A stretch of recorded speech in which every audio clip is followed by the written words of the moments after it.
Freestyle Shellings, RPT, TODZ. Know what time it is? AOD. Yeah. Salute. Yo, fuck you. I'm with the crooks and the savages, jugging them packages. Weed looking like bushes of amethyst. Chicks wanna drink my ejaculate. No capping if I'm rapping it. I activated a kundalini. Now she astral projects while I'm tapping it.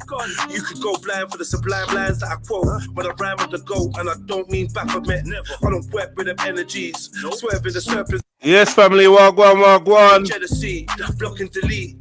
This is your boy Jedi for Jedi Man, Trilluminati live, Red Pill, Trilluminati. Clicks, like, comment, share, subscribe, hit the notification bell so you know when we go live, and please put your number for the like in the chat. You know right now. So how could you measure me? My mate punched him straight in the face. I didn't even have Freestyle Shellings, RPT, TODZ. Know what time it is? AOD. Yeah. Salute. Yo, fuck you. I'm with the crooks and the savages, jugging them packages. Weed looking like bushes of amethyst. Chicks wanna drink my ejaculate. No capping if I'm rapping it. I activated a kundalini. Now she astral projects while I'm tapping it. You could go blind for the sublime lines that I quote. When I rhyme with the goat, and I don't mean Baphomet. I don't work with them energies. Swerving the serpents and frenemies. Bad mind nurturing jealousy. Block and delete. I'm everywhere that you never be. Stirring my words from the herbs and the Hennessy. Saying something dirty to Ebony and Beverly. An infinite soul. So how could you measure me? My mate punched him straight in the face. I didn't even have to say no words. Now that's perfect telepathy. The merch is cursed. We don't worship celebrities and take no counsel from the murderous entities. I could spit the verse of a century. Cause zombies just are hypnotized. These rhymes to get purged from their memories. I could spit the verse of a century. These zombies just are hypnotized. My rhymes to get purged from their memories. We got this shit pattern, brother, don't panic. I flow cold like the water that sunk the Titanic. All I know is if you want something, you go grab it. Yeah, man. Vibes at the place. Yeah. Oh, yeah.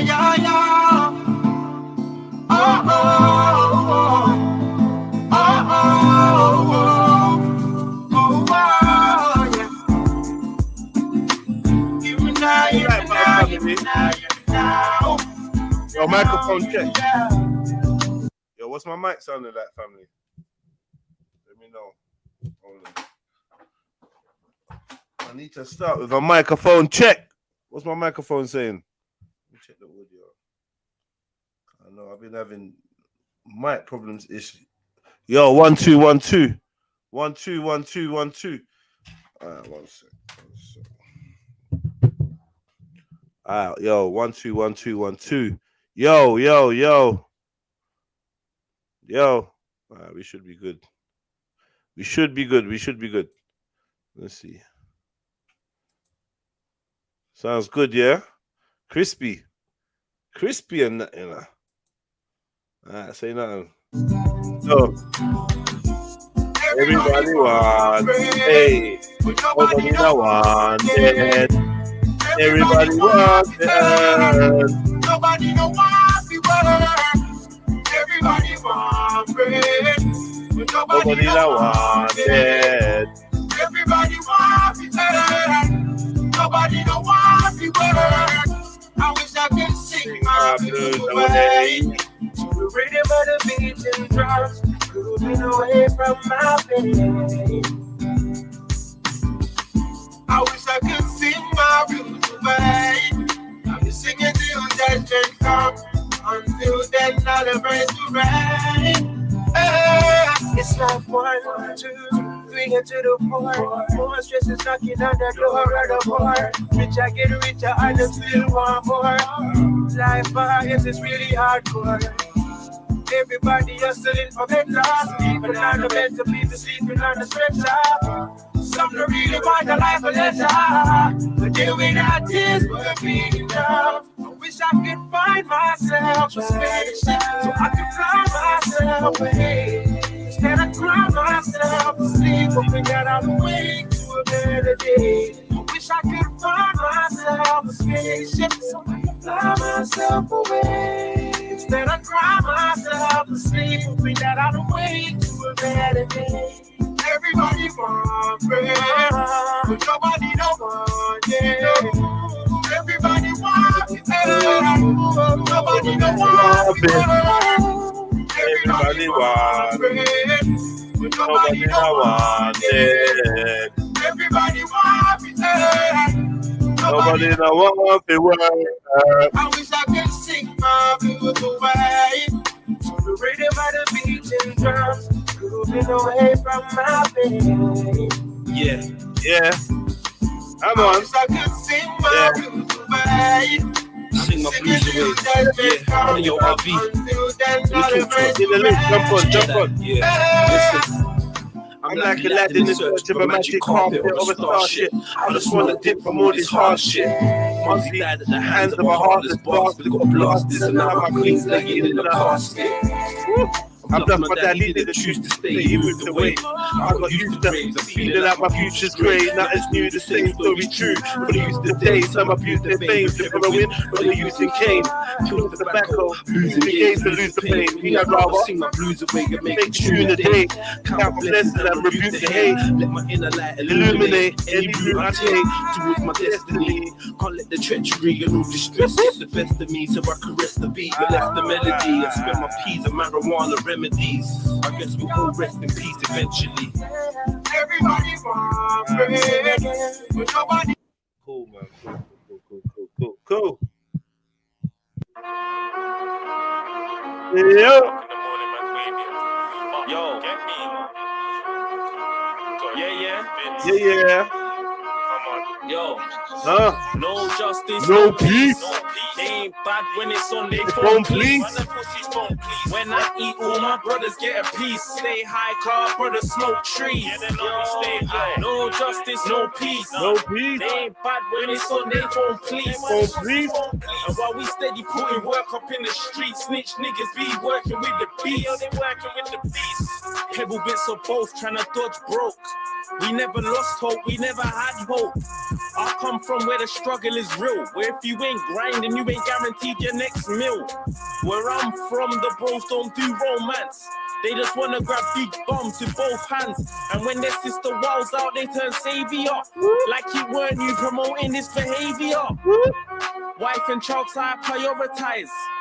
I see myself in my son's eyes. I do. So I don't wish I can go back in time. I'ma set the situation, make sure that my sun shine. And I'ma only tell him one time. Never chat to the one time. Cause we and them ain't friend. They want us locked in the pen. Or trying to make sure we don't come off the ends. Dog, I don't wanna see no jeweler. I'd rather put down for my son and for my daughter. I wanna give the world to my son. And I wanna give the sun to my daughter. Dog, I whip work up in the water. I can do 1 into 1 or get a Z back from a daughter. I'm honest, like, I would never shoot, yeah, if I'm taking anything, it's everything, so just cool now. Work to the corner that I work. All them man are bitches, all them man for wear a skirt. I've done mine, I can tell you about the dirt, but I'm humble over here with just my balls and my word, dog. I'm comfy on this corner. Them boys sweaty like they sitting in a sauna, dog. I'm comfy on my ones. Cause most these wannabe killers are really just them informers. Me and my troops hopping out of coops. Cause they question man's badness, man's about to get them proof. Henny and a boost, that's the juice for man to get loose then. Do up the booth, Cardano. Anytime I touch the mic, dog, that's fire.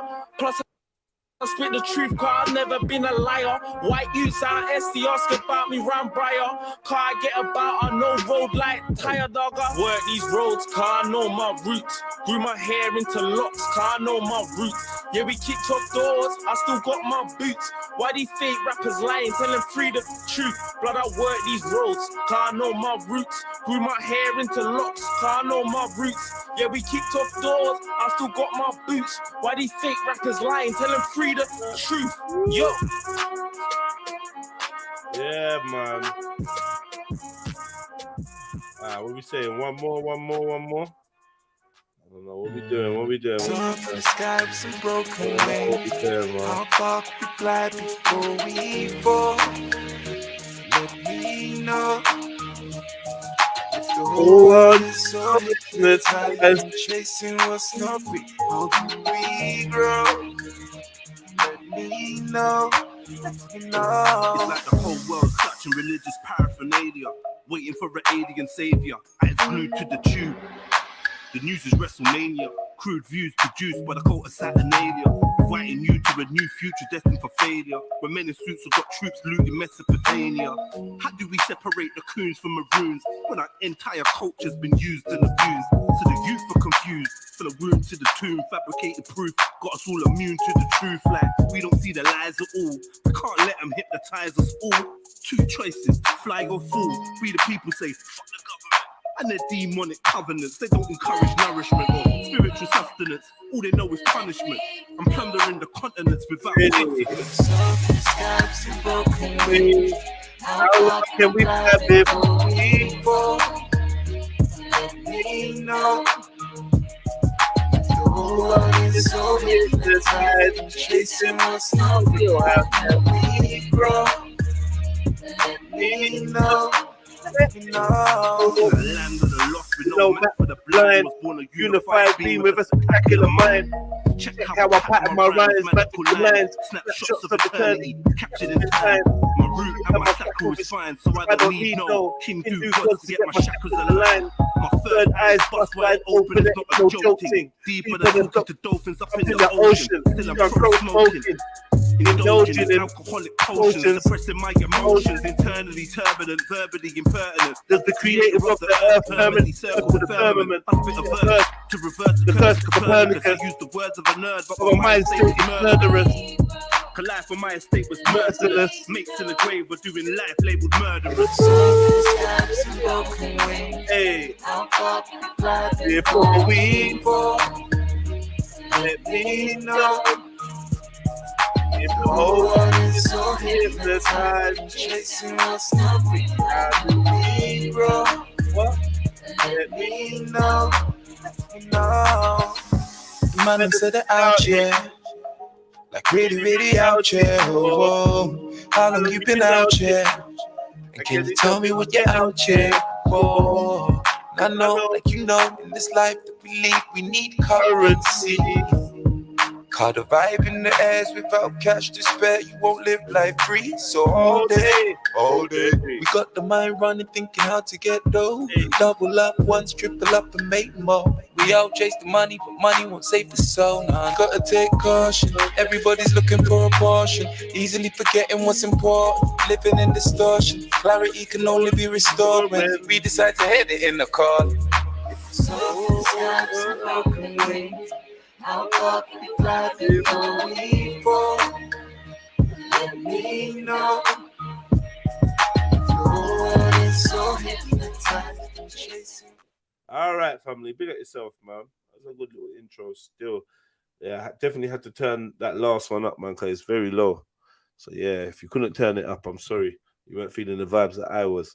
But, yeah, well, go on, man. Hit that link, jump on. Let's get it popping, man. What are you lot on? What you lot on? Yeah, 100 is the target. You done now. Let's get 100 likes. Let's get that quick. What are we on? 45? Or no? What are we on? What's the like number? Let me know. I lost track still. I lost track. Right, where is this thing? Let's get into some of this. See what some of this is saying.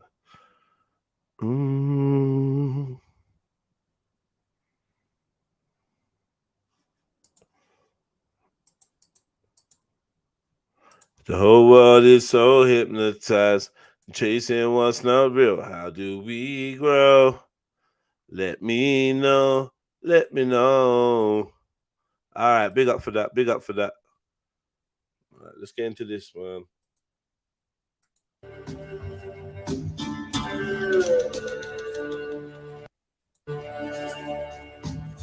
Greetings, fellow Gnosis seekers, and welcome back to this captivating corner of curiosity on this delightful digital domain we call YouTube.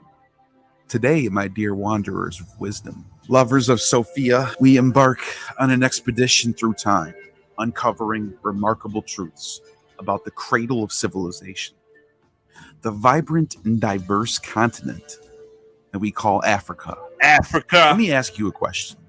Where do we all come from? Before you even answer that question, let me just say something first. You know what? Before we start all of this, how you lot doing, man? I ain't really seen you lot. You know what I mean? It's been a long weekend. I hope everyone's good. Hope the streams have been lit. You know what I mean? I'm there in spirit. Do you know what I mean? But yeah, big up everyone, man. Kind of missed you lot. I've been looking forward to this stream today. I can't lie. I just had to get some work in with brother Beefy and his nephew. Yeah. So big him up too, man. But yeah, I'm back at the spot. Just rolling one. I'm ready to get into something, man. What vibe are you lot feeling? Because I just thought, right, let's put a little edutainment, education on. But what are you lot on, man? Did I miss anything on the weekend? Did anything happen? Big up Sniper, big up MJ, Khan, Zellini, all of that lot over that side.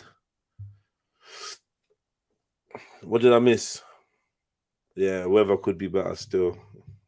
Definitely. But yeah, I went gym. I had a good gym session today. Feel strong. You know what I mean? Feel like I could lift up a couple houses. So, yeah, so what was the chat? Yeah, big up brother Zulu, man. You get me? So what was the chat on the weekend? What was going on? Anything juicy? You not fill me in, man. You're not supposed to be like my eyes and ears. What's going on? My eyes and ears, man. Somebody snitch.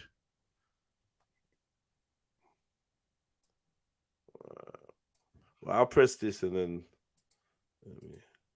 In my recent videos on oldest religions and oldest gods, we discussed Anu as the oldest god in written history, the Pelagian creation story, the oldest reconstructed Genesis myth that exists, the Proto-Indo-European pantheon, which is the oldest reconstructed religious pantheon of gods that can be reconstructed using ancient languages before writing.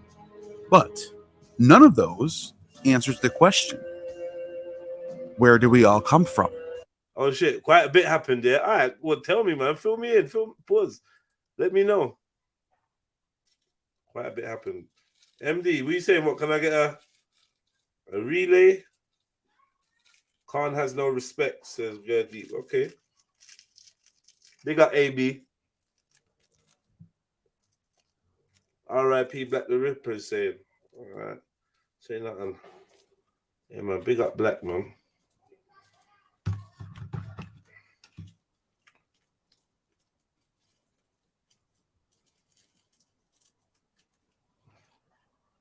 All type blue red, man. Khan roasted Schiffer. Ooh. Khan fled. Khan roasted for Schiffer, then he fled. Yeah, big up AB, man. Don't know, brother. Alright. Well, I'm sure some of you lot are going to jump on and let me know what I go on. The link is there. I'm sure it's working. It's active. Let me know if it works. Jump up, man. Jump up. Those are all good starting points, but those aren't where we come from. I mean, there's history before all those events. I'm talking about our origins as a magnificent species called Homo sapiens. What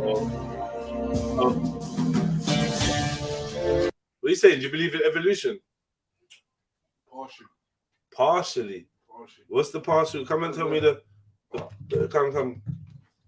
Tell me the partial evolution that you believe in. Well, it's like cool. I believe that like God made the earth. Yeah. But I also believe in the science that makes sense. Like makes sense logically. If that makes sense. What part makes sense logically? Like, they say, for example, like matter, like mass, like things like that. Do you believe in the Big Bang? That's a part of it. No.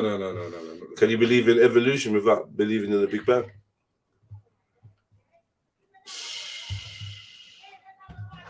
You can't really, can you? What do you think? I would say that evolution is based on the Big Bang model theory. So, no. I believe in. I note that things like adaptation can take place. So I get an animal can adapt, but in terms of interspecies transformation, I don't believe that is something that is, or either that or what we categorize as species is wrong. Right? Therefore, it's like instead of breaking them down into different species, they're one species expressing themselves in different ways. Then that might make more sense. But in terms of like a monkey turning into your Uncle Beefy, I don't see that happening. I hear what you're saying. You get me? Go on the science. You believe in like extraterrestrial beings, like actual life outside of the Earth. I don't believe in aliens, but I do believe in I think there's other than human, and there's intelligence other than human, and they're probably the spirits outside of the Earth. It depends on how big the Earth is and what Earth is. I don't know. Do you know what I mean? I'm not sure about outside of the Earth, but definitely within the Earth and different dimensions, different realms. Yeah, but physical places. Universe. Yeah, I don't know. I'm not sure about the alternate universe thing. Nah, not really. Why is it? I'm not even really convinced on the universe. I'm not really feeling the concept of the universe, let alone multiple of them. I think personally, there's a high possibility that we're standing on the universe. Like this is the universe, and if you was allowed to travel, you'd see how far it goes, or you wouldn't see how far it goes because it just keep going. Possibly what we're on is like infinite, but they're making us look up and out as if, but that's all within. All what the stars and that. Up just, and out as well. Huh? Isn't like the word infinite like up and out? Not necessarily. No, the infinite is just non-stop. Yeah. But that's not necessarily up. That's more. I mean, you can go up, but then in all directions. I'm not saying just up. I get what you're saying as well. Down as well. Whatever, any direction. But the thing is, when you go up, it seems like there's a limit of what is, and then you get to the limit, which is probably the firmament. Big up, Zulu. Big up, fam. How are you? Yeah, I'm good, man. I'm chilling. I'm here with Beefy's nephew still. Big up, man. How are you? Yeah, I'm good, man. I'm all good, man. How are you? I'm good. Good.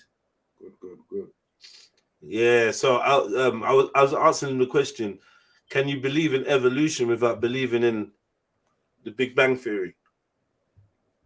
Yeah, absolutely no. It's not possible. They're both interconnected. One is dependent upon the other. Actually, cosmic evolution, which is the Big Bang Theory, is the basis to all other forms of evolution. So the brother said that he partially believes in, because he believes God created the earth, but he also believes in the science. I do believe in micro. I can't deny that it makes sense. Do you know what I mean? Whether that's wholeheartedly, that's a whole other thing. I do believe in microevolution, small changes over a small period of time. That's what I said. Adaptation. Yeah, that's what I would say. Yes, I believe that. That's observable. That's done in real time. You can see the differences while still being the same kind of animal species. But not. I said one theory could be, that what we see as species, separate species, are actually a larger species and just expressing itself differently, which could give more room for some of these. Do you know what I'm trying to say? Like, for instance, you know how they say like a dolphin in a whale is a mammal, right? So there could be certain things in the sea that they take for fishes, but was never fishes. And then they're saying, "Oh, that's a result of evolution or something." I don't know, man. But then there's also there's no fossil evidence for evolution. It's all But there's also been a lot of genetic modification, especially pre-flood. A lot of the fallen angels were not only dabbling with human DNA, but also animal DNA.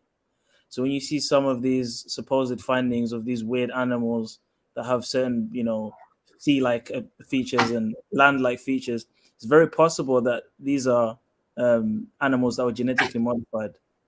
They were created by fallen angels. That's a theory I have, but I'm looking into it. Yeah. I've heard that. I heard that a very, very, very long time ago about animal splicing. You know what? The first person that told me about animal splicing and chimeras was my mum, who claimed that she had a friend that worked as some kind of industrial cleaner or something, and she cleaned out a lab and went into a room and there was all blood everywhere and blah, blah, blah. And there was these animal mixtures in, I don't know, tanks or something like that. She told me that. I was so young when she told me that story. And I don't see her chatting shit. Obviously, mum could be chatting shit. Do you know what I mean? But yeah, that's what made me first think about even like two animals being crossed. The way she made it seem was like it was some bloody surgery. Which, to me, I don't know if it would be that. It's more petri dishes and, what do you call it? Insemination and, do you know what I mean? These type of things. It's not like Frankenstein sewing a dolphin and a goat together. But even though in Russia there was a lot of that, there was have you seen that?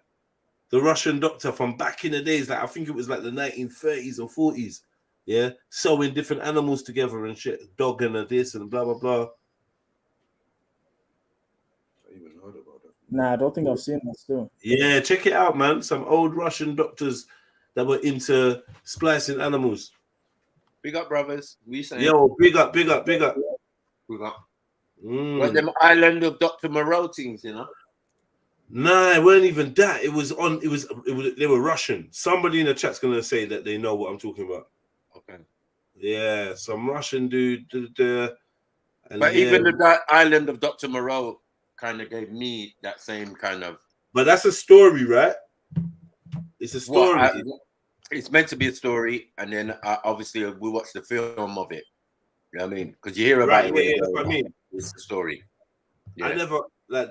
So basically, yeah, because for some reason, every time I tried to watch that film, which was like 15 years ago, I couldn't get through it. I fell asleep or something happened, blah, blah, blah. So basically, he's splicing animals, right?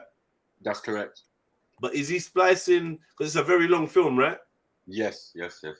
Is he splicing, like, are they intelligent, like, in terms of talking or anything like that, or? Yeah, I think so. Some of them, yeah. Some of them. If I can remember correctly, there was kind of animal kind of something talking and explaining to the explorers. Well, I see something the other day, yeah, where scientists are admitting that there's more animals that can crossbreed than they originally thought. Of course, that makes more sense. Totally more sense now, right? Because they said even remember what's his name? Something, the elephant man, right? Yeah, that was meant to be like an early gene splicing that really happened or something. You know what I mean? Really? Someone mixed someone with a monkey or something, and then that's how you got the elephant man guy. Really? I don't know about that. I don't know about that, bro. Yeah. I forgot his name. What's his name? I don't know about that because that's a disease because you can easily. That's what it looked like. It looked like elephantitis to me. Yeah, well, when you look at the ancient Greeks and they depicted half horse, half man, and all these things, I mean, is it all made up or is it gene splicing? Minotaurs and centaurs and harpies, the flying ones. Harpies and griffins. If the Hindu ones turned out to be real, turned out that a human being can be born exactly like a supposed deity with 4 arms and 4 legs. Nah, not quite exactly though. Not quite. These are functioning arms that are anatomically positioned correctly and we talk about man's got a leg coming out his chest and that. That's no good, cuz. Man's No, face is on his back, bro. They worship her in the village where she came from. I know. Because the Yeah, girl they was worship calling her. like the two faces and that, and they was getting nuts. I know. Lakshmi, that's what her name was. Lakshmi. There's a couple of them still. It was a Channel 4 clip. Yeah, it was a Channel 4 documentary.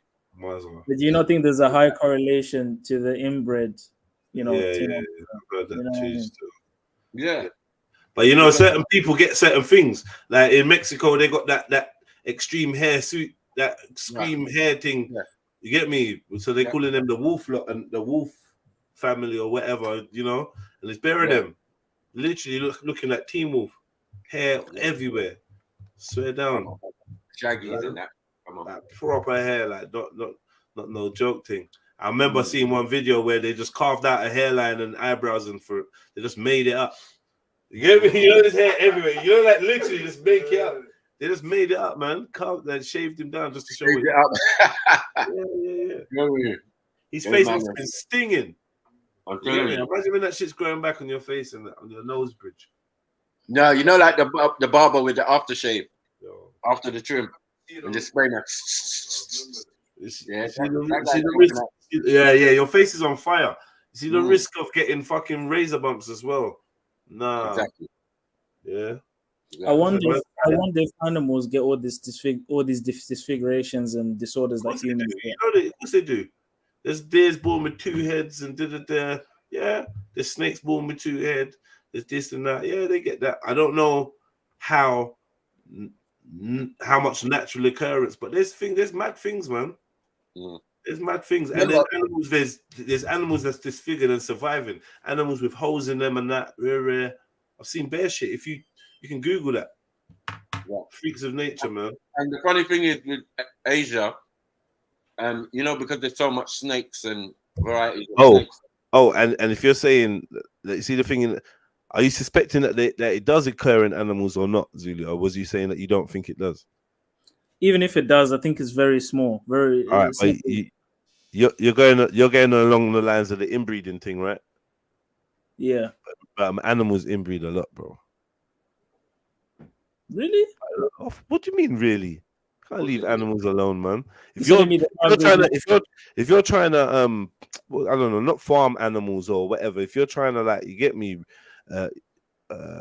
breed animals and stuff like that, you're trying to keep certain animals away from each other. Because obviously the son will fuck them up. Once he gets paid, the best example, Jed, is a lion. You don't think a dad knows his own daughter? No, a dad does, like a lion. Yeah. A lion, half of his pride is his children. The females. A dad will fuck a sister, a daughter in his daughter, yeah. These things are part of his pride now. Especially if you're part of animals, especially you're part of these type of animals that like have a ute and then just keep it moving. Yeah. Yeah, you might just you have a ute and just keep it moving. You might just back up on your ute. Because they've got all these. They can smell family members. They can smell. I don't think that always matters. Listen, with dogs, it definitely don't matter, bro. So I can only say with dogs, it don't matter. Don't matter. Once remember, the dog will try and hump your leg. Like their mind is different, isn't it? They'll hump a toy. Once it's breeding time, season time, and you're good to go. Ain't no. I look at you as a daughter business going on. Or mama. Yeah. If you got two dogs that are related, you know you have to kick them off each other, bro. Yeah. 1 second. That is crazy. I never thought that was happen. I never thought that could happen. It's called motherfucker. The true meaning of the word. Yeah. No, that's actually. You think about it, like, especially lions. When I watch programs about a lion and its pride, it starts off small, innit? Couple gal, they breed, have some more lionesses. Everyone starts growing. The young males, lions, they grow. But the main lion, gets to sleep with all the women, and half of them are his children. Yeah, facts. You know what I mean? Yeah. So yeah, this inbreeding thing. But then there's always, especially with dogs, when you do it, there could be one that is a runt of the litter. You come out and he's got shiffer eye and that.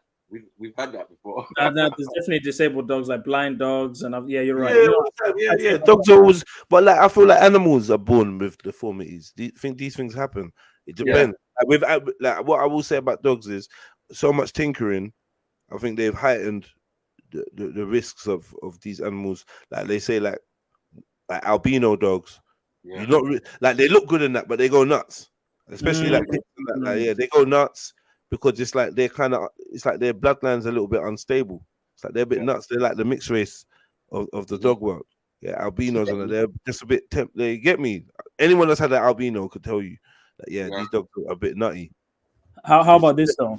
Because we've mentioned dogs, which makes sense because they've also been genetically modified, right? So they've been tampered with. So you'd expect mutations. But let's just take, for example, a wolf or like an African dog in the wild. Are they having bare deformities like that? Because the only examples I'm hearing are domesticated animals, which makes sense, right? Like what kind of deformities are we talking about? So like something strange, like the many hair. Obviously, like dogs have hair, but like something like as strange as that. Like that's abnormal. In the world you find an animal that's born without hair. An animal that's like they've got animals that have born with the gene that keeps producing muscle. So once they find that animal, they're trying to breed that animal with another one that's got that because they want that for the look rare. But these things are born normally. These cats with no hair, dogs with no, these are all mutations, right? Do you know what I mean? But like once they're spotted, they get capitalized on. There's loads of things. I've seen albino squirrels. Like it all happens in nature. Everything happens in nature. What you might be noticing is man's propensity to like gravitate towards the mutated. So like, so then you're thinking, right, this is just bred that way. But these things are actually in nature. Once in a while, you just see a mad thing. If you're there to see it, if you're there where these animals are, you will see, rah. You know what I mean? There's an animal with no this or an animal with that. Most of these animals, if it's a deformity that debilitates them in functioning, it's usually a death sentence.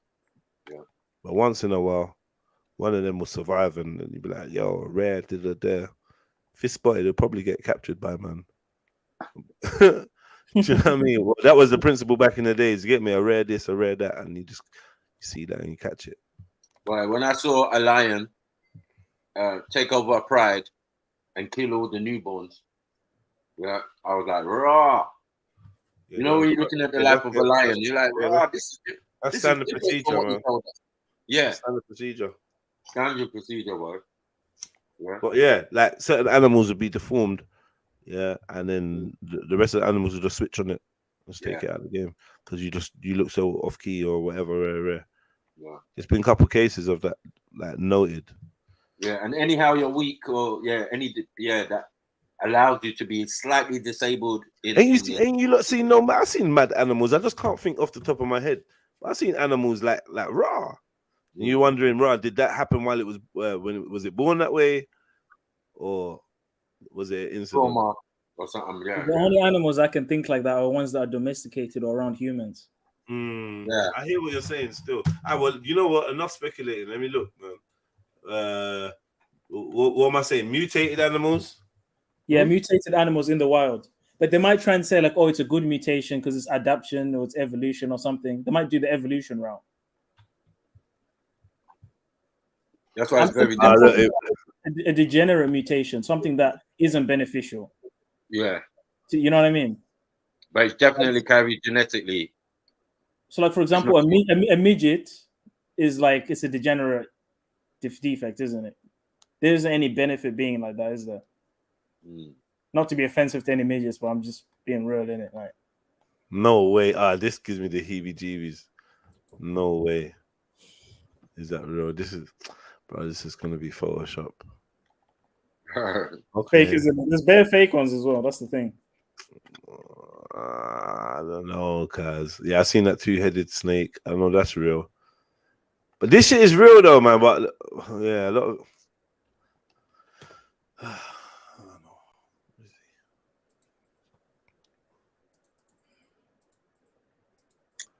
And a lot nowadays, I feel like it's pointless looking at this shit now with AI and Photoshop, bro. Yeah, I've been working with AI. Yeah, like, bro, it's a mad thing. Yeah, that's fake. All of those are fake. Not all of them are fake. Bro. This ain't fake. That one. Yeah, this is not fake. Okay, how about this? I see the thing on the man holding it. Okay, but how about this explanation?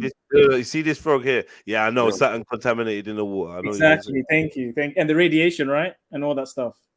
Yeah, there could but be. Ain't that they're going to be the same for all of the for every mutation? We're going to be able to account that shit. Anything that happens to humans as well, right? Possibly. Yeah, that's a good point.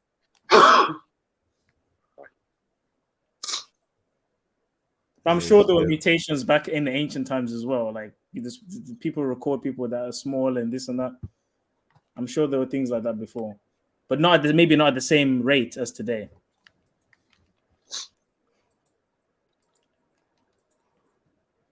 But definitely, especially with the sea, the fishes, they've thrown so much toxic waste in there. You see all these fishes coming out with all these weird faces and all that.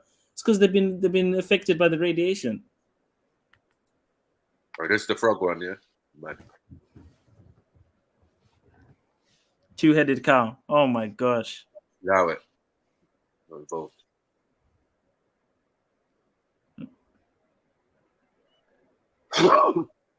Right, the other mouth is getting like it's getting something. Mad. What was the name of that dish? The goat's head dish? Imagine two heads in the pot. I am a second jaw. Yeah, that doesn't. On the back of its head. That's crazy. Allow it. It's like it's one head, but there's an extra jaw. Two-headed. The back of your head, overbite. Overbite. Backbite. Pause. Your backbite, Alina.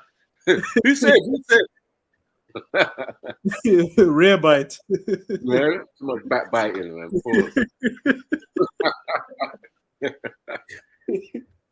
What was that one? A more frog. Three-headed frog. The middle one looks dead. I'm not gonna count. Nah, man, they're all riveting, man. Stop hating, man. They're all riveting.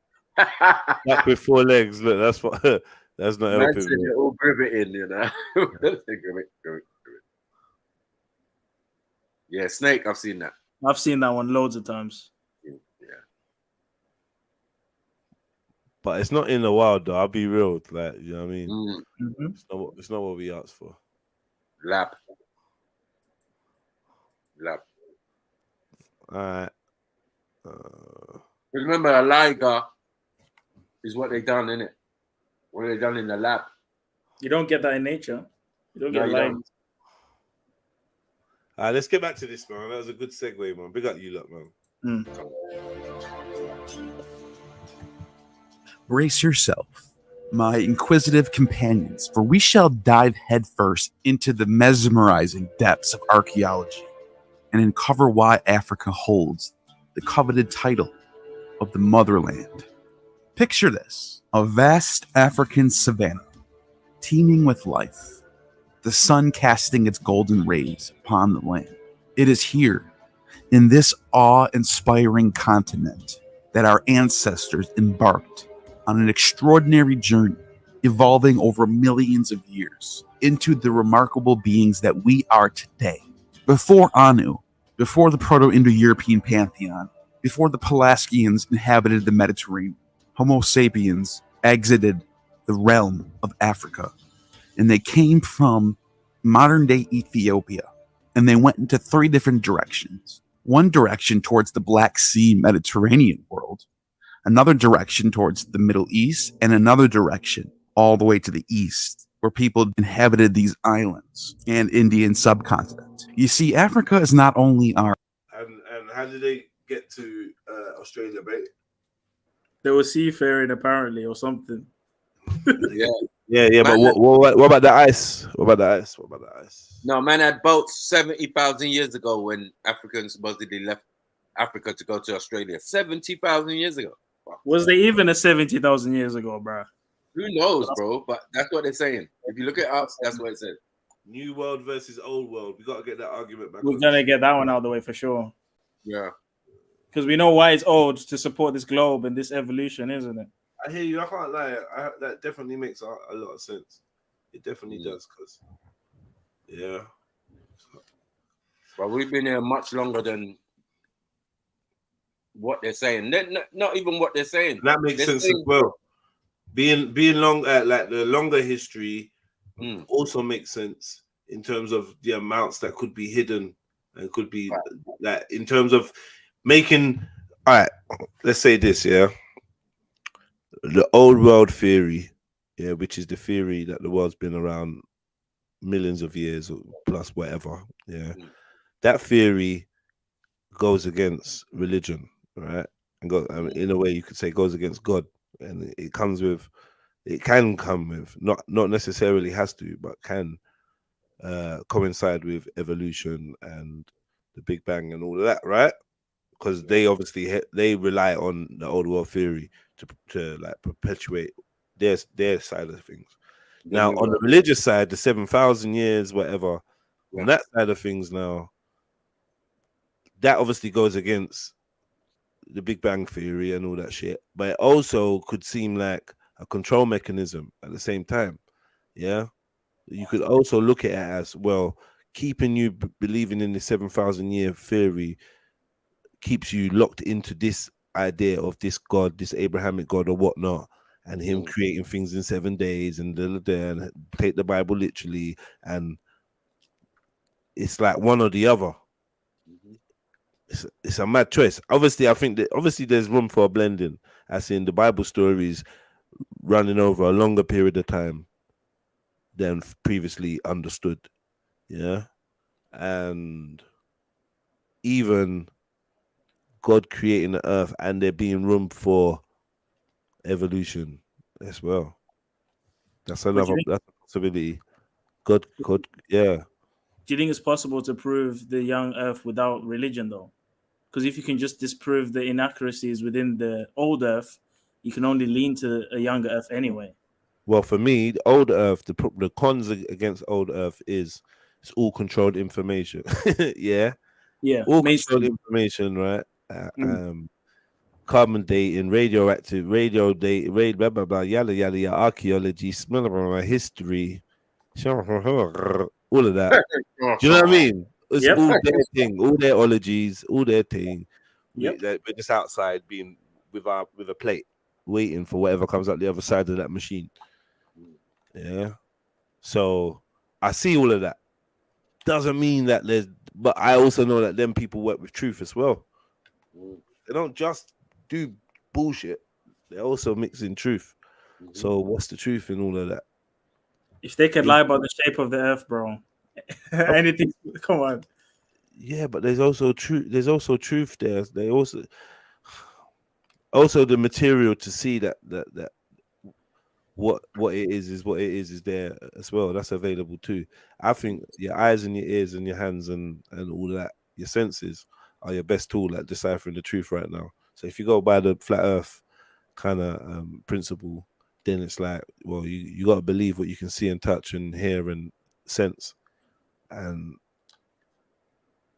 if you don't believe that, then you have to rely on what all these other ology man them are telling you. You get me? So it's kind of similar. So yeah, I don't know, man. I mean, 7,000 years. Well, that's the best way. It doesn't have to be even if it's 100,000, even if it's 10,000. What do you mean? Even if it's 100? No. It's one. What? It doesn't have to be 7,000. What's the biblical stance? The biblical stance is it's not roughly. One day is 1,000 years to God. So if you built the world in 7 days, that's what, 7,000 years? No, Maka. What do you mean no? When you read Genesis 1, the word day is yom. It's a literal 24-hour day. There's no way around that. Then why does it say 1,000 days though to God? Is that a different day when they say 1 day to God is 1,000 days?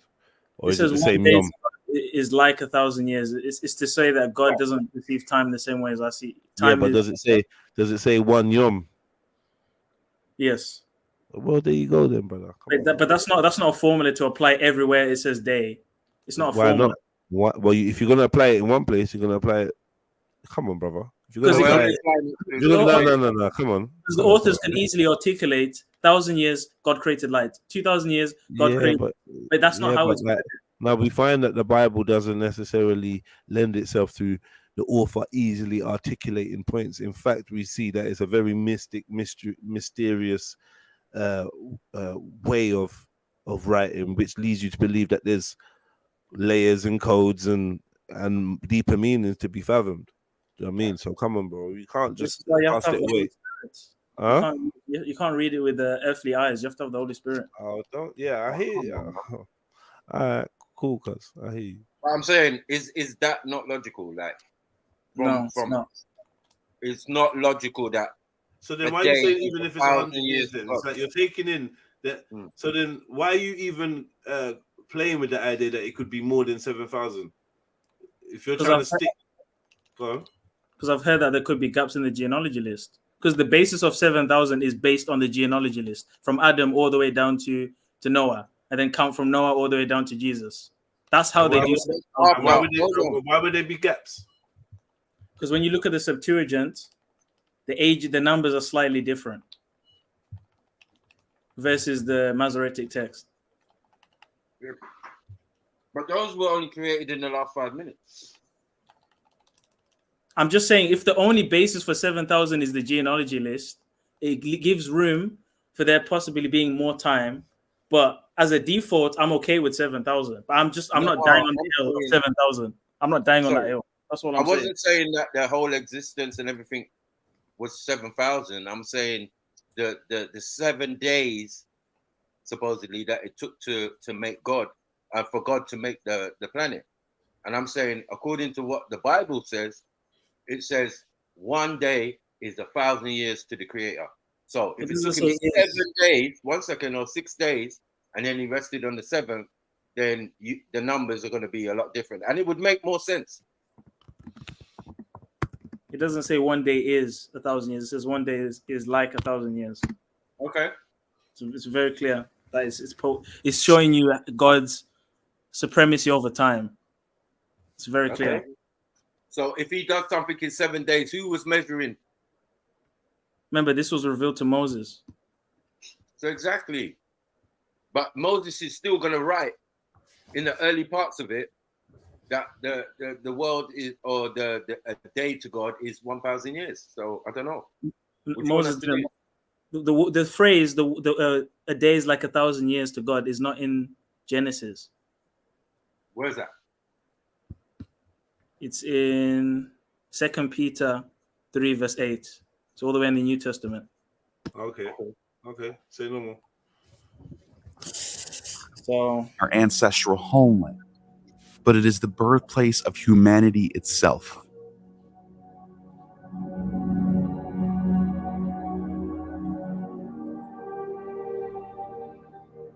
But what proof do we have, you might wonder? Archaeological discoveries have unveiled the bones of our ancient kin, Homo sapiens, scattered across the African landscape, providing us with undeniable confirmation of Africa's role as our ancestral homeland. The deeper you go into these rock layers, the more prominent Homo sapiens are than other parts of the world. Let us take a moment to appreciate the incredible diversity found in Africa's archaeological wonders, from the fossil-rich lands of the Great Rift Valley to the breathtaking rock art of the Sahara. Each discovery paints a vivid picture of our shared heritage. These remnants of the past tells tales of human triumph, innovation, and adaptation, reminding us of the rich tapestry of cultures and civilizations that have thrived on this remarkable continent. Join me as we set our sights on the land of the pharaohs, the pyramids, and the enigmatic hieroglyphs of ancient Egypt, the pre-dynastic Egypt to be precise, the gateway that connects the fascinating civilization and written record history to the very heart of Africa. Egypt, with its mighty Nile River, was a thriving center of culture and innovation. But what many don't realize is that the roots of ancient Egyptian civilization stretched deep into the African soil. Through the intricate trade networks and cultural exchange, The influence of Africa can be seen in the art, customs, and even the deities worshipped by the pharaohs. Firstly, we have the extraordinary findings from the Great Rift Valley, a region that stretches across East Africa. Here in places like Ethiopia and Kenya, scientists have unearthed ancient fossils of our hominin ancestors dating back millions. What have they found? What do you say? What have they found? They say found I'm sure it's gonna about hominid ancestors. What did they find? Some monkey bones. Yeah, it seems so. I can't wait for them to uncover the giant bones that they're hiding. The Rephaim.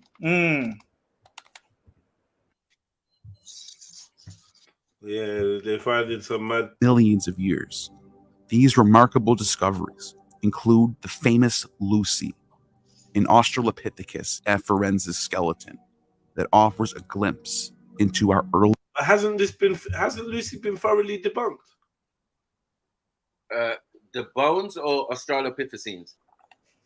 Well, Lucy as a human or whatever, right? That's been debunked. She's a monkey. I'm sure. I'm sure that's been proven now. Is she a monkey or she's a very small person? No, she's a hominid prior to the Homo sapiens sapien. She's along the lines of Erectus and all these other pre-Homo sapien hominids. No, she is a Australopithecine. Australopithecus, yeah.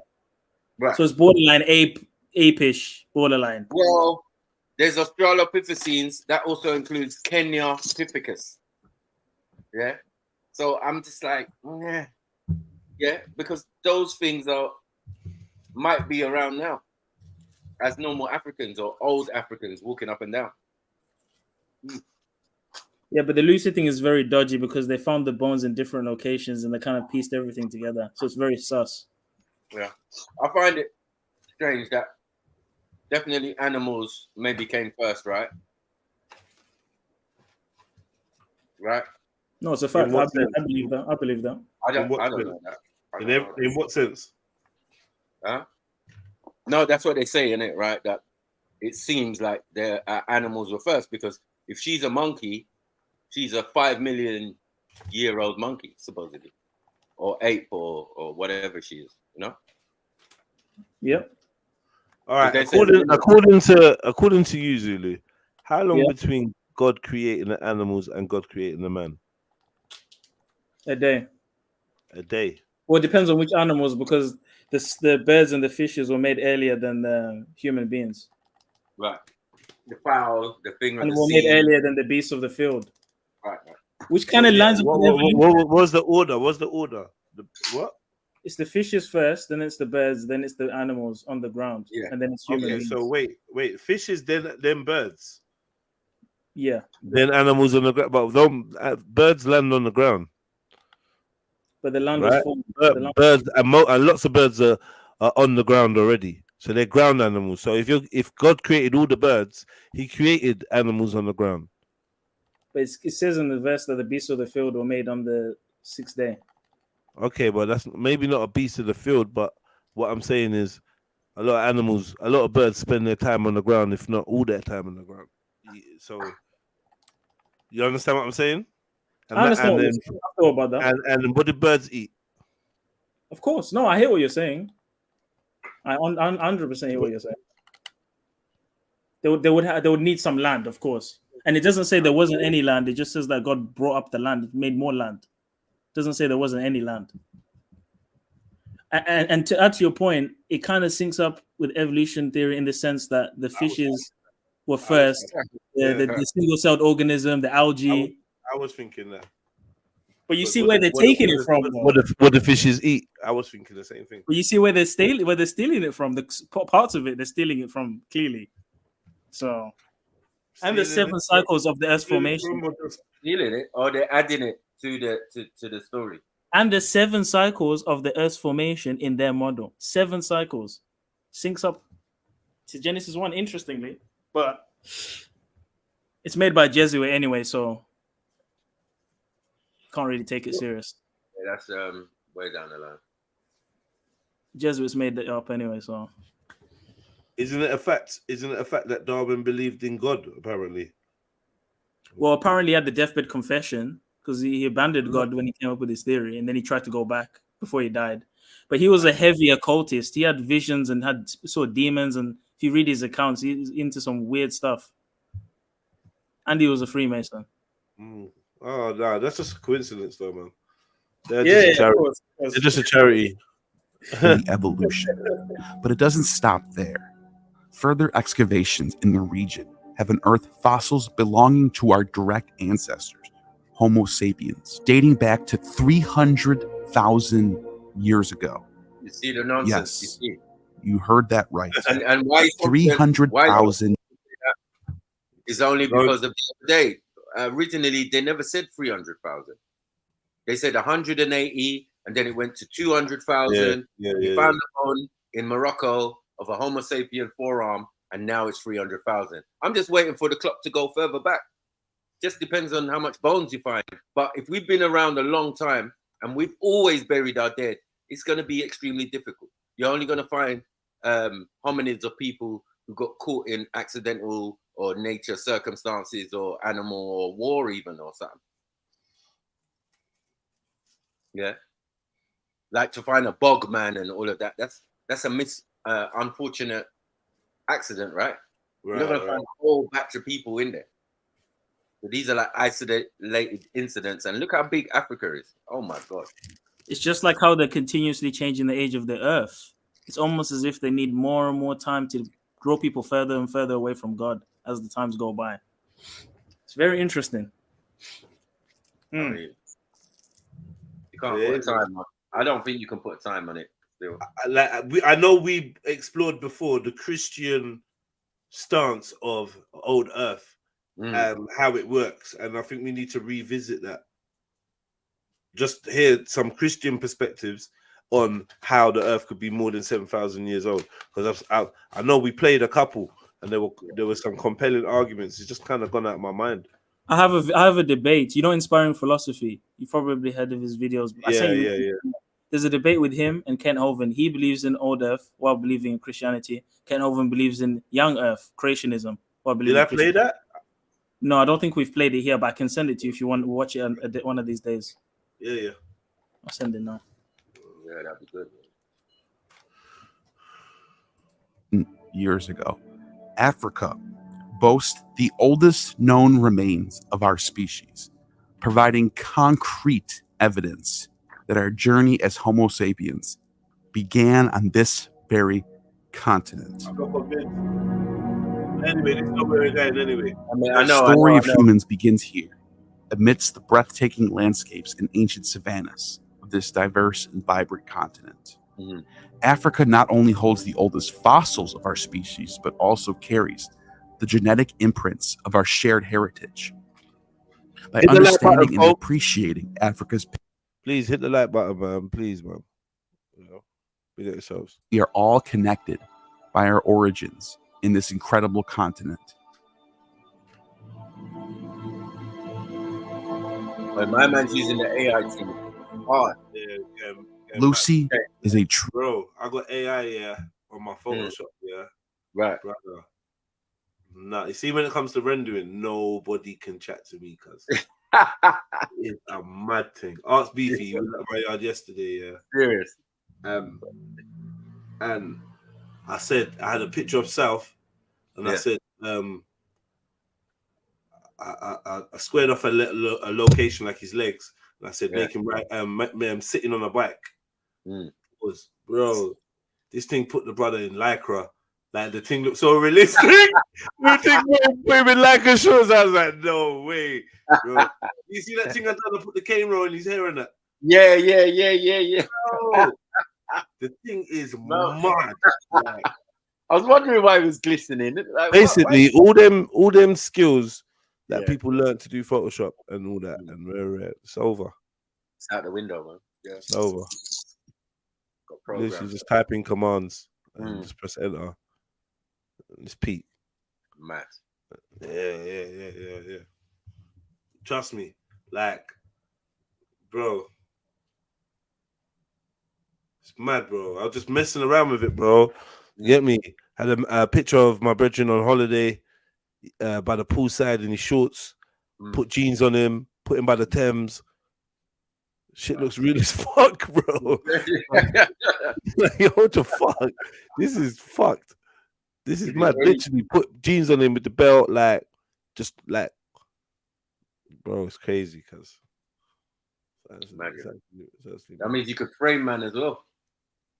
Yeah, like that's what I'm saying. So we went to look for mutated animals, and that's why I was like, you know what, it's not even worth it. Because what can be done now is just dumb. Ridiculous, yeah.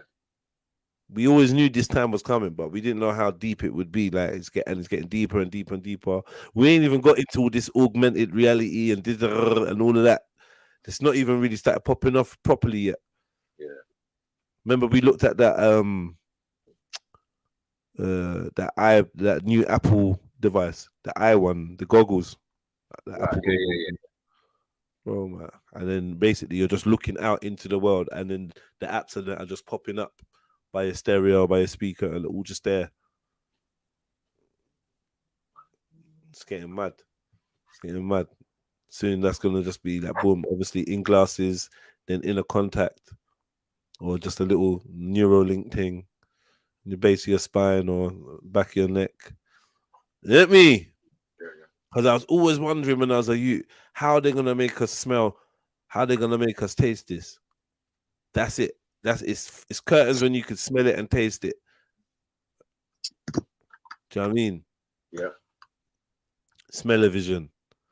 Yeah, when you could smell it and you can taste it, and you just, because like, being in a film is going to actually be mind-blowing. It's going to be hard for a lot of people to miss that opportunity. So if that means like linking yourself up to something, it's going to be like the jab. Bare people just going to do it. And they already have haptic feedback suits, so you can feel. I'd love to be able to be submerged in a virtual reality game. Do you know what I mean? I'd love the feeling of it. Where everything, you know, just like a film. You know, like the films where everything's just real. Like a dream. I'd love that. I'm not gonna lie. I think it's better than sitting down with a controller. Like if you actually were in a headset and you're shooting zombies and you're running around, and it's better than being on a controller. It's probably not good for your mind because you're seeing these things for real and moving around, but you know what I've always thought, yeah. You see with this finding these hominid bones, right? Of different things on the African continent. Yeah, it's definitely proof that we didn't mix with them. Because if that was the case, they'd be in our DNA. And they don't seem to be. So, or we don't have no DNA connection to a lot of these supposed hominids that they're pulling out the ground and that. You know what I mean? But that's not true, Maku. The Neanderthals are the ones that we don't have. But he used to say you don't have Australopithecus and Homo erectus. Mm-hmm. No, I'm saying connection. No, we've got DNA connection to those because we didn't come from Neanderthal because we didn't leave Africa. We stayed as no, we already exist. Wait, but hold on, Zulu. You're confusing me. What are you saying? Do you believe in this? I'm speaking in the script. This is not my opinion. Okay. Okay. I don't believe in any of that Neanderthal garbage. None of it. Okay. Well, supposedly Neanderthal came after us. So. Yeah, exactly. But the Homo erectus and Australopithecus came before all of them. Yeah, right. So that means that would include us because we stayed. We didn't leave Africa according to them, right? We stayed. Right. And that's why they say we're less evolved. We're like the Homo erectus that just began to walk and come off trees, but we didn't venture out to Neanderthals. I always explain it, the theory of evolution. I always explain it in terms of the iPhone to give people the picture. And essentially what they're saying is man is the iPhone 1, man is the iPhone 3, and the white man is like the iPhone or whatever, innit? 10. X. Basically, if you work it out in evolutionary, to me, that's what it means. You know what I mean? And iPhone. And we all know that the new apps can't run on the old software, on the old iOS. So what are they trying to say about us? I say some old phones are better than It's true. Yeah, big up all the phones though, man. True superstar. As long as it rings, you get me, and takes messages, you get me. Runs this internet, 3G. Yeah. Big up yourself. Of paleoanthropology. Let me share with you why the discovery of this 3.2 million year old fossil skeleton was such a monumental breakthrough. What happened to your nose? For our understanding of human evolution. In 1974, was I the only one that thought MJ when you looked at that statue? I was just dumb. a team of researchers led by the renowned paleoanthropologist Dr. Jonald Johansen made a groundbreaking find in the Afar region of Hadar, Ethiopia. They unearthed an What was the name almost of the guy? complete. What? What was the name of the guy that found the skull? Donald. Let me find out. Let me find out what his extracurricular activities are. If you know what I'm saying. For Jonald Johansen. Yeah, man, he's just a philanthropist, man. Oh no, a paleo. What? A paleo panthropolis. What? He's just paleo, man.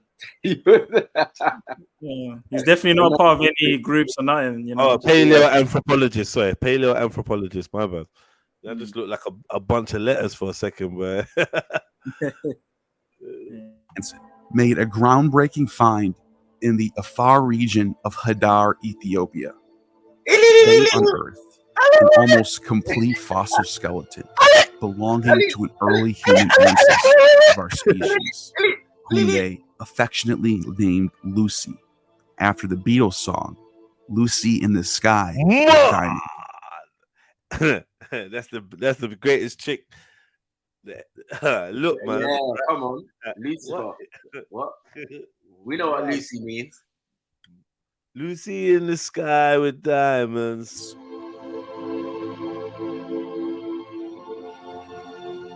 Now, why was Lucy's discovery so important? Well, it's a game changer for several reasons. Firstly, Lucy belonged to the species Australopithecus afarensis, which provided crucial insights into the early stages of human evolution. She walked upright, like modern humans, but also possessed ape-like features, making her a transitional form between primate ancestors and ourselves. Lies. Lucy's skeleton was remarkable. Man detected their breast and everything, bro. You know, it's interesting. I just looked him up on Wikipedia. Not only is he an atheist and master's, PhD, whatever, but he also won the award for Freedom from Religion Foundation. So he's anti-theist at that. Yeah. Interesting. Freedom from religion, you know. Wow. He's part of the club.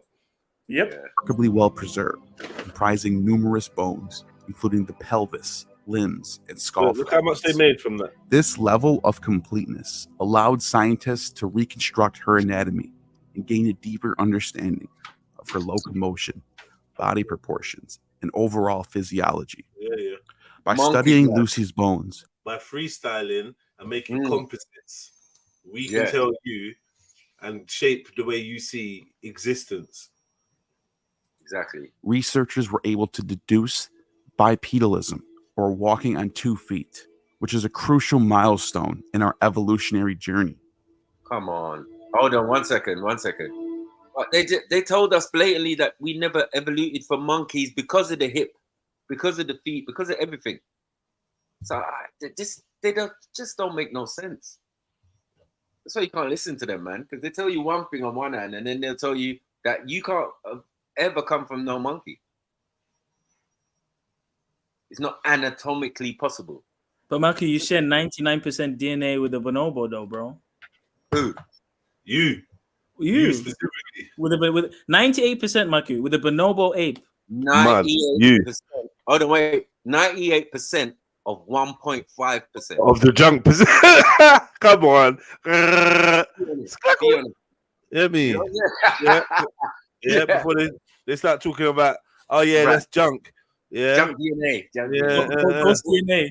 Ghost DNA, junk DNA. 98% of your DNA that you can't read. Yeah, but it's the Idiot. closest cousin of all the animals. Love it. I ain't got no monkey in me, bro. I mean, it does look like a human. Out of all the animals, it does look like a human, though. Can't cap. Of all the animals, Nah, I don't know about that. if you were to say what animal looks the most like a human being, would it not be an ape? Of all the animals, if you had to guess. No, I don't know why you're saying it. I don't know. I'm just playing advocate. But I'm just saying just because of the body and the physical. You mean 2 arms? Even the intelligence. Have you seen how smart some of these apes are, bro? No, I haven't seen how smart an Australopithecine is. No, I haven't. Maku, they've got videos of orangutans using tools. Yeah, but is a Australopithecine the same as an orangutan? It's still a primate. It's the same species. It's a primate. Well, if it's a monkey then. Why are you saying it's human? Why are they saying it's human? No, then they're saying it's our ancestor that was a primate. We weren't always human.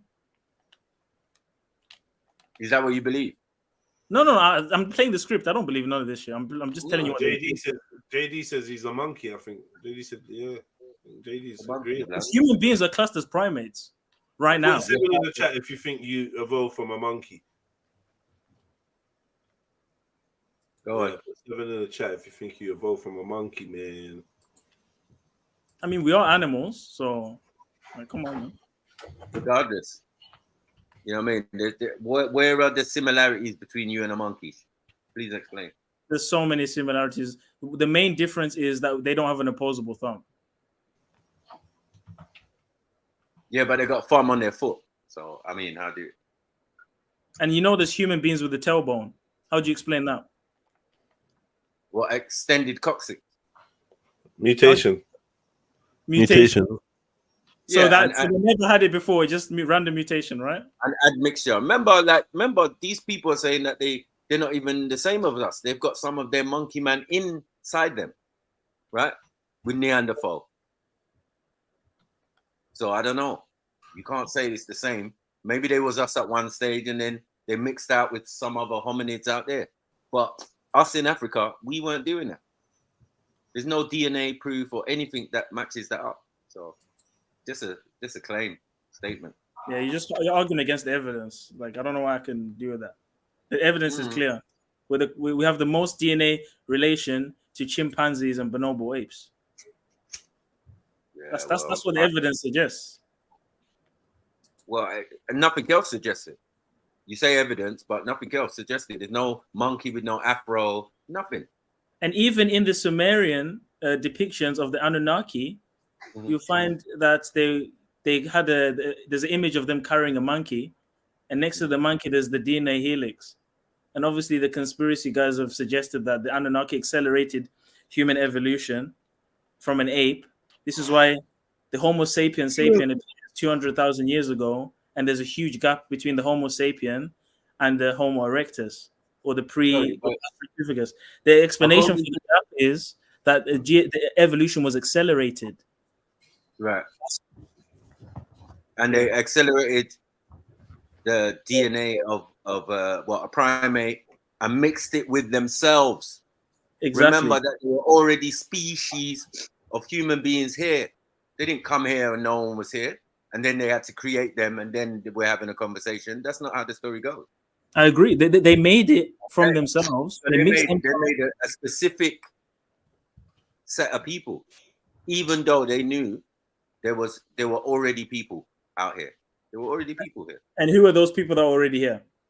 Those people were already here. You know what I'm saying? So they were humans already.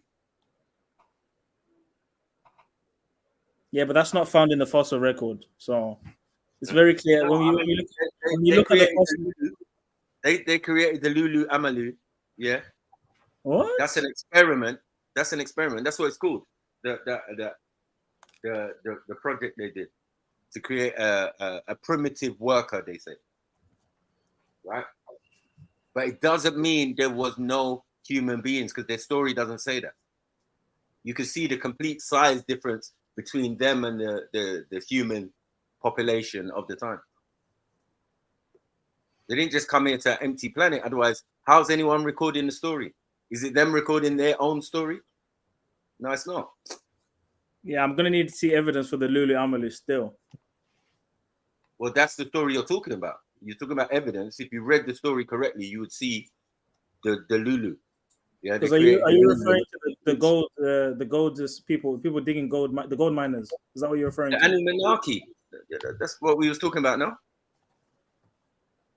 But I've never heard of them. You want to talk about the DNA helix, which is correct, but that's all in a process, in an experiment.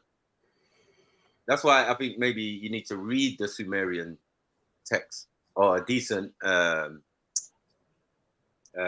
breakdown. I mean, when I looked into it, even Zachariah Sitchin's breakdown would be good enough. Still, no, that's why I watched. I didn't see nothing about the Lulu Amalu, but I did see about the gold miners and how they manufactured these creatures to be able to dig gold for them, for their planet, to be more habitable. But it's interesting how they used the monkeys and they mixed their DNA with monkeys to accelerate their evolution, which would explain the gap theory as to why there's a huge gap between the Homo sapiens sapien and its previous hominid, and how everything's accelerated, the brain size, the posture, all sorts of different things. It would explain how something so quick happened because aliens came and messed with our DNA. Right? So aliens came. And are they aliens if they're compatible? If they can use their DNA to create a hominid? I don't know what technology they had. It could have been technology. I don't know. Anything's possible, isn't it? But in their story, they don't say these things. I don't understand. Well, obviously, they apply metaphysics over it and they try and alienize everything. But if you kind of add everything up, it kind of makes sense, right? Well, I don't know if they're aliens, because if they're alien, I mean, what is an alien? I don't know. Just something from somewhere else, right? Right. So it could be a foreigner. Yeah, foreigner, because it could be like someone from somewhere else who's not from here. Yeah, it doesn't mean they're alien or they came from outer space necessarily, you know. Yeah, I mean, whether they're from outer space or another dimension, it's irrelevant. Irregardless, we can see evidence of them tampering with DNA. We see images of them tampering with monkeys to make humans. So, you know, it's in the ancient texts. It's in the ancient depictions. It's not made up, is it? It makes a set of humans, but is that human you? You don't know. I mean, I don't know. It's possible though. It's possible. It's good. It could be possible, but again, where's the proof? Well, that's what the fossil record is. No. Remember, you're talking about DNA. Okay. And we're all related to the bonobo, right? And the chimp, right? But that's 1.5% of what they can read of the human genome. Is that true? That's facts. Everyone knows that. They've only read 1% of the human genome. 1.7, 1.6. I don't even know, but something like that. Let me look that up. Yes, please. I mean, you see, they don't know shit. And then the rest they'll say is junk DNA, like we just explained. Or alien DNA. Listen to the words they use. How much of the human genome is mapped? 92% of the human genome is mapped, G. 92%? Yep. Of what percentage? Not the whole. It can't be the whole.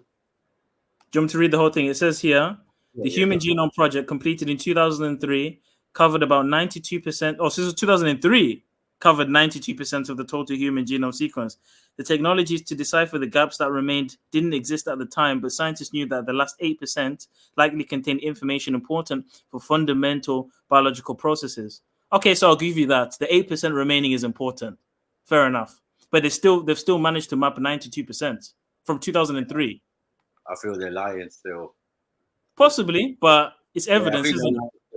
Because you know they say they map the human genome. Can you Google junk DNA? Junk DNA, yeah. Yeah. Would you type what is junk DNA? Whatever. Yeah, what is junk DNA? The dictionary says DNA that does not code for a protein usually occurs in repetitive sequences of nucleotides and does not seem to serve any useful purpose. Basically, it's useless. Doesn't How serve. much of our DNA? How much of our DNA is considered junk DNA? How much of our DNA is junk? DNA 90. It says here 98.5%. All right, boom. There we go. Let's Hold go. on, let me read the paragraph. It says a genetic manual holds the instructions for the proteins that make up and power our bodies, but less than 2% of our DNA actually codes for them. The rest, 98.5% of our DNA sequence, is so-called junk DNA that scientists long thought useless. But they could change their mind on that. They could change their mind on that once they discover. They can. I mean, they're not going to stop trying to map it, but that's the information they put out a long time ago. So when they say the human genome, they're talking about this 2% that they consider to be. But however, come on, bro. Allow it, man. Okay, but then even when they say, God don't make junk, bro. But when they say, oh, we don't need this organ, we didn't need to use it anymore, then they change their mind. Oh, actually, we do need that organ. It's good for the immune system. It's the same thing, isn't it? It's called junk DNA for now, but later on we'll find out we need that stuff. Yeah, no, obviously it makes the whole, right? But obviously you haven't mapped it all yet. That's the reality, man. You know what I mean? You don't know. You haven't got the tools or whatever that you're saying. And maybe in the next 20 years, they might do better. But right now, bruh. Well, they know, 2%. But that's for us. Yeah. For So us, you're telling us it's 2%. So you're telling me the amount that's measured is only junk. The most of it is junk. Is that what you're saying? Yeah. No. That's what they're saying. No. What we're saying is there's a hole, and the amount that they're measuring is 2%. Is what we're saying. Yeah. Right. So and out of that 2% that they're measuring, they've got 98%. 98% out of the 2%. Out of the 2%. Okay, that makes sense. That makes sense. And the rest they're discarding as junk until they can. Until I'm not gonna lie, that's shocking. That's shocking. It's mad, isn't it? Until it's not junk. That's a bit disappointing. I'm not gonna lie. What, disappointing for them or disappointing as in basis for an argument? You know the ones there, like so well, I mean, mad. for someone who believes that, it's disappointing, right? It is. Lucy's discovery also provided compelling evidence for the African origins of humanity. Her age. Let's just say, look, I've been trying to get past this, but me personally, I feel like it's my duty to say that the African origins of everything is not sitting well with me. And it hasn't for a long time, right? For a very, very, very long time. I think it's never sat well with me. And for the reason why it's so pushed, it just screams, you lot have this, have that, man. Like it's like a cop out to the rest of Earth and whatever else there is under this, under that, blah blah blah. It's a narrative, and I know it feels so immense. There's no way that there could be hidden information that we're not getting, but there is. From when there could be continents up past the ice wall, maybe we came from there. You know what I mean? Hold on, Zulu. You see the Neanderthal now and Denisovian. Now they're finding out they're like an off branch of humans, so they're not as monkey as they once thought. Yeah, but the Denisovians still came from Africa, just like the Neanderthal. Right, I don't even know about the name. I hear what you're saying though. The Denisovian definitely shook the theory a bit because they're finding all these hominids in Asia. That's what's all these. How am I older than the concept of Denisovian? How is that possible? The rest they've been saying for time, yeah, but this Denisovian is brand new. The image they gave at first that people was trying to battle me with in the hangouts back in the day was an image of someone with a hoodie on. I was like, nah. Yeah, I remember. What? Is that, Hey, big up everybody in the chat. Big up. Oh, big up William Jones. All of y'all. Yeah. But continue. The original nigger-pificus. Yo, hey, that sounds like OE talking, man. Yo, William. What, nigga? You sound like you full of OE and crystal meth. Wow. You've been mething. You've been mething and sipping. What's going on? No, not crystal meth, but I'm full of that OE, nigga. What's going on? Full of that nigga. I've been drinking for like 3 days, bro. OE or OG? You got OG in you, yeah. You sounded liquid. Pause. Okay, so yeah, Jedi and Macu's good. So whoever this other motherfucking nigga is, bro, stay out my lane. You can't chat to him. Exactly. I don't want to chat. I don't want to chat to him. Cool. I'll finish you today. Yeah, we'll beat you up for him, man. Huh? Yeah. You gonna finish who today? We'll jump you, bro. We'll jump you. Okay, well that's good. But I've been, you know what, Jez? I've been jumped a lot. What you been drinking? Nigga, no, like you know what's crazy, bro? It's today, like, you know what crossed my mind today, bro, and it fucked with me. Yeah. You know what crossed my mind today, bro? What? I thought about offing myself today, and that shit, it crossed my mind. I was like, fuck, that's never happened to me. But I thought about it like, damn, like damn, if what's wrong? What's going on? Ain't nothing wrong. It just crossed my mind, like offing myself. Why? Nigga, I don't know. It just crossed my mind. I'm not here trying to make an excuse about it, but so nigga, it crossed my mind. Like, damn. But how you been feeling generally though? Like today, and why you been drinking? You been pissed off, or what? What's the general mood been? Hell no, nigga. What's the general? Jizz, like, bro, I've been talking to you for years. Yeah. Do you know what I've done, bro? Do you know what I've done to people, and to like realize like what I've done in the service of my country was wrong? Yeah. So it just crossed my mind. It just crossed my mind today.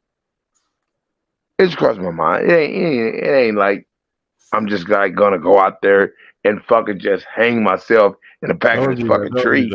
But it just crossed my mind. Oh, man.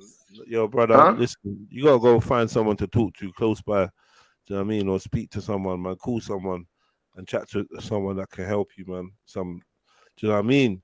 Obviously, I believe that what you're feeling is kind of natural because of what you've been through, what you've seen, what you've done, and it's only like, it's a human reaction. But yeah, you gotta go speak to someone and definitely, find a way to make some kind of peace, my bro. You know what I mean? This is the real shit, and you can do a service by discouraging other people to follow the same route by talking to them and sharing your experience. You get me? You ain't gotta go outside. There's lots of retired gangsters that done just as much foul shit, and they writing books and doing classes for kids and shit. You see what I'm saying? So yeah, you ain't gotta. Yeah, nigga, but I'm here talking to what I know. Mm-mm. I'm here talking to you. Yeah, but also, you know what I'm saying? A lot of motherfuckers take this internet shit and they just be talking. But bro, I fuck with y'all. So everything that's going on with me, I'm gonna tell you. I fuck with y'all, my people. So I'm gonna fuck with y'all. I'm gonna tell y'all. You know what it is though, nigga. bro? I'm being 100%. I feel like you being 100%, and I know you are. But I'm saying, as your associate for a long time, someone we've been chatting for a while, and you've been showing love. I don't want you to have to use alcohol to keep it real. So when you're sober, you can keep it just as real, and you can be more control of what you're saying. You know, this is the internet, and it's forever. Do you know what I mean? So I'm just giving you that advice. Nigga, I'm not. Nigga, when I'm just saying, because when the last time you told me that? If you see this shit on your mind, if this shit is on your mind when you're sober, then talk to me about it when you're sober, and then we can But Jed, it just passed by me. I'm not gonna go do it, but I was like, damn, all the thoughts that ran through my head, this one passed by me. It's never happened to me before. But Yeah, this thought ran by me like, damn. but it's guilt, innit? It just ran through my head like, fuck. It's guilt from what you've done, innit? It's guilt, man. Like, come on, man. Like, you, the army, you fucking with the Who US are you, Army. nigga? Who are you, nigga? Yeah, nigga, Yeah, is you nah, 'cause Judge Judy? Nah, I'm a tertiary bystander that can see the obvious fuck up of fighting for the US Army. I can see it's a fuck up for anyone, let alone us you as a black brother or whatever. I can see it's a fuck up. And I can see the trap, and I can see how many people thought that was a way out or something to do, or where it was pushed as well. I can see all of that, man. Some people felt like is that or jail. Some people was in jail. Some people like had all this anger from street life or whatever going on, and yeah, this is a direction. Oh, you can make money, you can do this, whatever. Then you get out there and you're killing people for the army, innit? Like that's just where it is. And yeah, I'm just on the outside saying I can see that's where it is. So obviously you're gonna be fucked up about it. Let's keep it real. I'm gonna give it to you raw. Pause. Nigga, so you act like I'm not giving it to you real, nigga. Like it, bro. I'm not gonna do it, but it ran across my mind. So when they tell you when they say shit like that happens, how's your daughter? The first thing you're supposed to do is communicate with somebody. So nigga, I'm communicating with y'all. I ain't gonna do it, but it's just like I was like, damn. Yo, where's your daughter? Though? Where's your daughter? What? You heard me, man. Where is your daughter? It just crossed my mind, fam. It just crossed my mind. Yo, so what's going on? I ain't gonna do it, but it just. Yo, what? You can't hear me? Now I can hear you. Yeah, I'm saying, where's your daughter, bro? Shit, at the babysitters and shit. At the babysitters and shit. Why is she at the babysitter? Yeah. Because when I go to work, I pay them to watch her. Yeah, but so she's over there right now. You ain't at work though.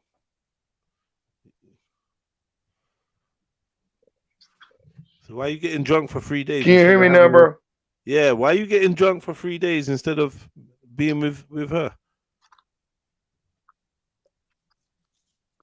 You know, Jed, if I knew the answer to that, I'd probably tell you. But I don't.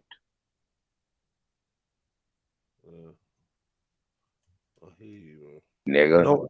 Don't forget her though. In the midst of all your reminiscing and your dreams and these thoughts that are coming up, keep her close though. Like, do you know what I mean? Because you know what I mean. That's your life right there. Keep her close. She Gucci, bro. It's not. She Gucci. She won't be Gucci if you do anything stupid though. Don't ever think that she'll be Gucci. I know, but nigga, I'm not gonna do nothing stupid. It's just, bro. This is what I'm saying. It crossed my mind, and I fucking tried to tell. I came to y'all to try to tell y'all. Yeah, I'm not gonna off myself, but that shit crossed my mind. Stop saying that. Shit crossed my mind. Like, damn, man.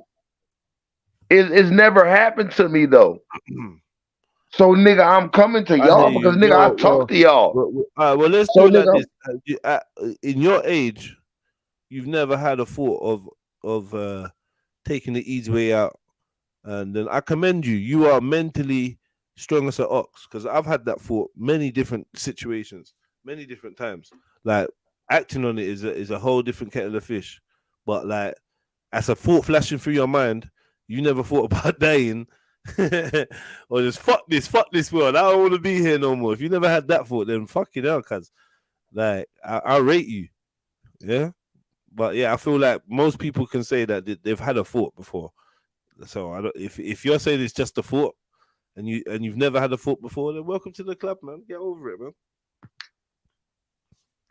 If you're saying it's just a thought, if you're being honest and being real and saying it's just a thought, cool. But if it's more than a thought, then yeah, it was just a thought, my nigga. Cool, and that shit, that thought has never. All right, nigga. It's just a thought. Then quit your fucking sniveling. Then if it's just a thought. Anyway, slap yourself. What the fuck are you drinking? Switch your drink. I don't know what you're drinking, but that's shit. You sound like you're drinking wine. You sound like you drinking Blossom Hill. Hey. Look at Ashley P, man. Listen, man. Yeah. What are you saying? You went to fill up your wine? Yo, Ash. I I got can't bad service over here. Yeah, I can hear you now. I can hear you now. All right. What are you not saying, man? Why? This is mad. You know what I mean? Mad, man. Mad. Is that what you not saying? Mad, yeah? Yeah, man. Articulate brothers like yourselves. I know. I don't know what to I say. did say niggerpificus, but you know, I don't think that went down well. It's a lot to take in. Pause. Like I don't Yeah, know what man. to say. I had to say pause today. If I didn't, then it would have been. Yeah, no, we got you. Yeah. Actually, You gave him good advice. You gave him good advice, Jez. You gave him good advice, man. Yeah, proper. He needs to listen to that. Yeah, man. Yo, listen, I got bad motherfucking service. Yeah. See this army thing. It's not no joke, family. It isn't. Yeah. Telling you, Manchurian candidate up in this bitch, man. It ain't a joke. Yeah. And there's a lot of brothers, you know, if you actually end up seeing action, the strongest of people, boy, can touch them, boy. You know what I mean? Yeah. You can touch them. And a lot of servicemen, this is the part of it that they don't really show in public. So big up to William, who's just obviously just keeping it real, showing the real side of it, man. You know what I mean? Obviously, like I tried to point out to him, even people out in the street, they got God damn, man. This term is rinse now, but PTSD is a real thing. I know everyone thinks they got PTSD. My mom used to slap me. You know what I mean? I got fingered. I got PTSD. Everyone's got PTSD now. You get me? But it really originally stems from these people that go through like serious trauma because of what they put in their minds and their body through and their psyche, their spirit through. It's deep. Do you know what I mean? And as bad and as wicked as you think people are, it takes a special type of person. And by special, I mean partly broken to be able to compartmentalize themselves to that point where they don't get after effects of the heinous things that they've been involved in. Do you know what I mean? So it's one thing doing it off your own accord, I suppose, being a serial killer or just being just a violent person. And it's another thing doing it for a system that is fucking up everything. Like, you know what I mean? Like, you know when you really realize you're a stormtrooper, you're like, fuck. You know that you get that moment where you realize you look in the mirror and you see the Nazi insignia on your chest and you think, damn. Yeah, when you got the whip in the hand and you see that slave cowering and you think, rah, I'm a proper op. It's good that he can recognize that at this stage. It's very good that he can recognize that because it shows that. Yeah, that's progress. That's progress. There's a saying from Jim Carrey, right? Depression is basically the body or the mind telling you that he hates the character it's playing. He hates this character. So the fact that he can detect he despises what he's done is a good thing. It means that the real person inside him doesn't want to do that, doesn't want to be that. From your perspective, yeah, from a spiritual or should I say from a, dare I say, religious perspective, what are the options for a young man that's been in the army and licked down like 12 people, 13 people, rare, chopped off this, done fuckery in the name of war and whatnot, and essentially in the name of money as a job? What path of redemption is there for a brother that's, honestly speaking? There is redemption for him. As long as he's got breath in his lungs, there's redemption. And there's nothing you can do that can take you far. Man, ain't no redemption from this shit. Bro, nigga, we took lives. Ain't no redemption from it. Nigga, never mind. Never mind. Nigga, ain't no redemption, bro. Nigga, we kill people. What the fuck makes you think it just crossed my mind? It's not like I'm gonna do it, but it crossed my mind. Ain't no redemption from this. What the fuck? What about their families? What are they gonna redeem from? Nigga, they hate us because we took something that we. Man, stop drinking, bro, because you man, bro, we took something from them. We took something from them. What the fuck are we gonna redeem? Ain't no fucking redemption. This Holy Ghost shit, this God shit, nigga, we took something from their families. The fuck are you talking about? Ain't no man. Yeah, you shouldn't be going around blaming people, man, just because they're asking questions, man. Yeah, he ain't blaming no one. No, it's the way he's talking, man. It's just like Yeah, he's talking. Let him talk, man. He's talking. He ain't blaming no one. He's spitting his truth. He's from his perspective. It's great. I'm glad that he piped up and said it. Yeah, la blah blah blah. But like he's been the rawness of it, innit? Like obviously, if you read between, as you do, if we read between the lines of war, you can imagine. Of course. And he's like, "Yo, what you really saying that God's gonna forgive this, Zulu?" Yes. Like for man. How? Anything. 100 million%.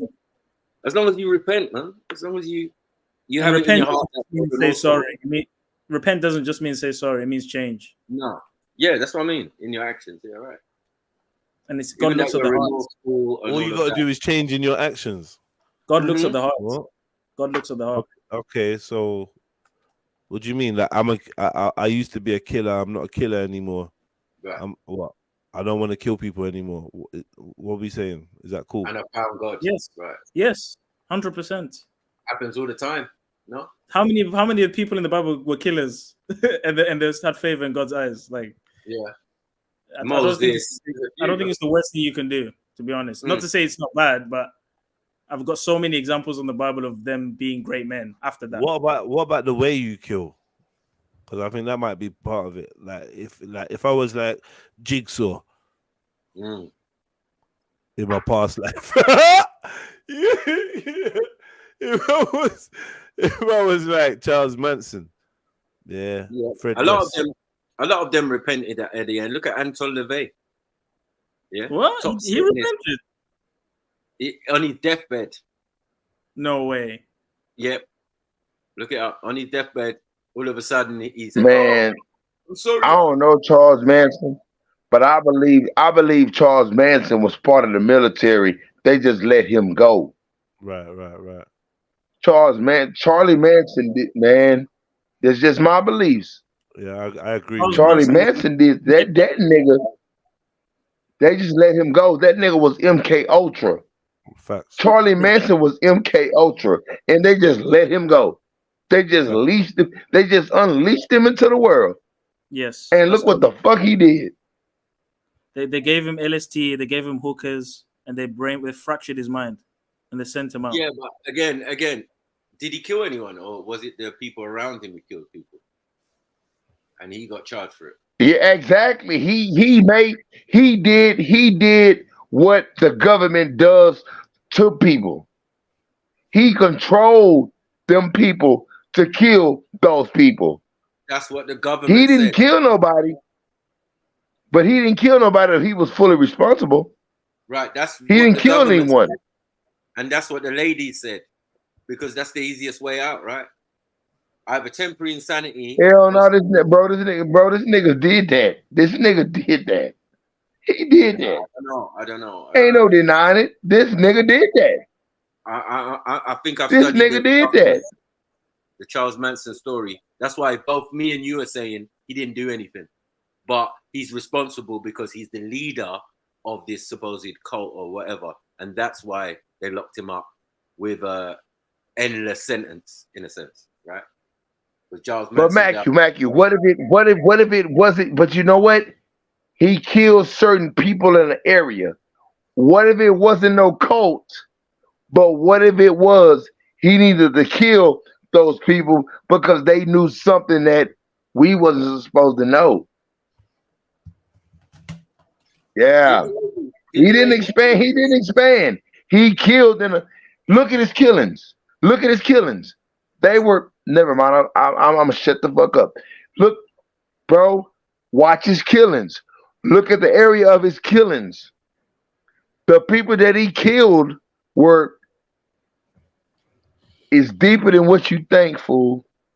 It's deeper than what you think. I'm just saying, like I've It's seen. not. It's not about how he killed. It's about who he killed and where he killed them and when the time that he killed them. Bro, he wasn't even supposed to be around when these people were murdered by these females. Like I watched the whole thing, and these women went up into court and said, "Yeah, you know what? I don't know what took over me. It was Charles. It's Charles's fault." Yeah, and the government agreed and said, "Yeah, it's Charles's fault." Bam, lock him up. Yeah, but the interest and the thing in the public, the general public, didn't agree. That's why Charles Manson, we can say Charles Manson and everybody knows who he is. Because there's something not right about the story. You get it? From the earliest outset. So, it's crazy still. But I'm saying the average soldier would have killed more than Charles Manson anyway. So what are we doing? Exactly. But Manson was a MK Ultra elite, but from my beliefs. Right. Not saying that this Manson was a MK Ultra elite. He passed that program. Motherfuckers don't know. They look at it like it's a conspiracy. But motherfuckers don't know these niggas is out here. These MK Ultra niggas is out here. They killed by the masses. And these niggas don't even realize these niggas killed by the masses. Oh, we know. We realize. I mean, that's why we say, nigga, not saying you. Not saying you. You're smart. You're up to date. You're up on it. But people that just listen and don't they don't realize that these people have been, bro, they've been killing people for a minute. They wipe out if they sent to go get a certain target. But that bloodthirst makes you want more. Nigga, I've had to deal with it. I'm not no MK Ultra motherfucker, don't get me wrong. How do you know that? How do you know you're not MK when you Ultra? get the popping? How do you know you ain't MK Ultra though? How do you know that? How do you know you ain't MK Ultra? You don't know that. Because I'm not. I suspect you are. Because you think so, Jed? Yeah, I do. of course, You think so? to join the military and Nah, the bro. training, yeah.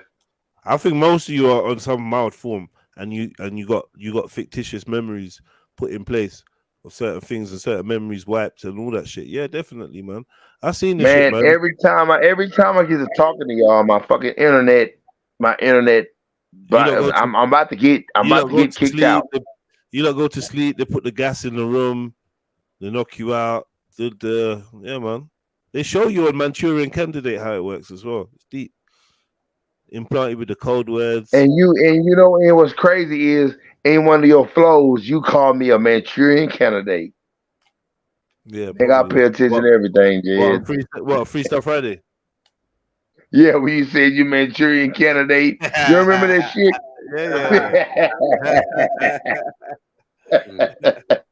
Yeah, man. Yeah, nigga. But listen, I'm paying, but Jed, yeah, I'm not MK'd. I'm not MK'd, bro. I'm not MK'd. The reason why I'm not MK'd is because if I was MK'd, I wouldn't be talking to you. You don't know that. That's not that might true. be the reason you are talking. If I was MK'd, I wouldn't be talking to you. No, that's not true. That's not true. Someone's got to be MK that's talking to me. There's a lot of military, ex-military, kids of the military. They're always the ones that are involved. The military is obviously a pipeline in one way or another. If your granddaddy was in the military, that's probably why you get involved. If you're in the military, it's probably why your kids get involved. Everything that around the military, pause on pause. It's like a curse. I'm just gonna be real. It's like you sign up to the military, and it's like you're signing up for more than just being it's like they can control your family, your like I don't know. It's like, but Jazz, listen to me. If I I know, was man. MK, if I was MK, I wouldn't be Yeah. talking to you. I wouldn't No, be talking. If I was why MK, not? I wouldn't be talking to you. Why not? Because, bro, MK is that's when they say MK Ultra, Mhm. MK is the mind control. Yeah. But Why when you would put the that? Ultra on the end of it, Why would that stop? I understand what when MK you put the Ultra is. Ultra, Hold on, Kazi, hold on.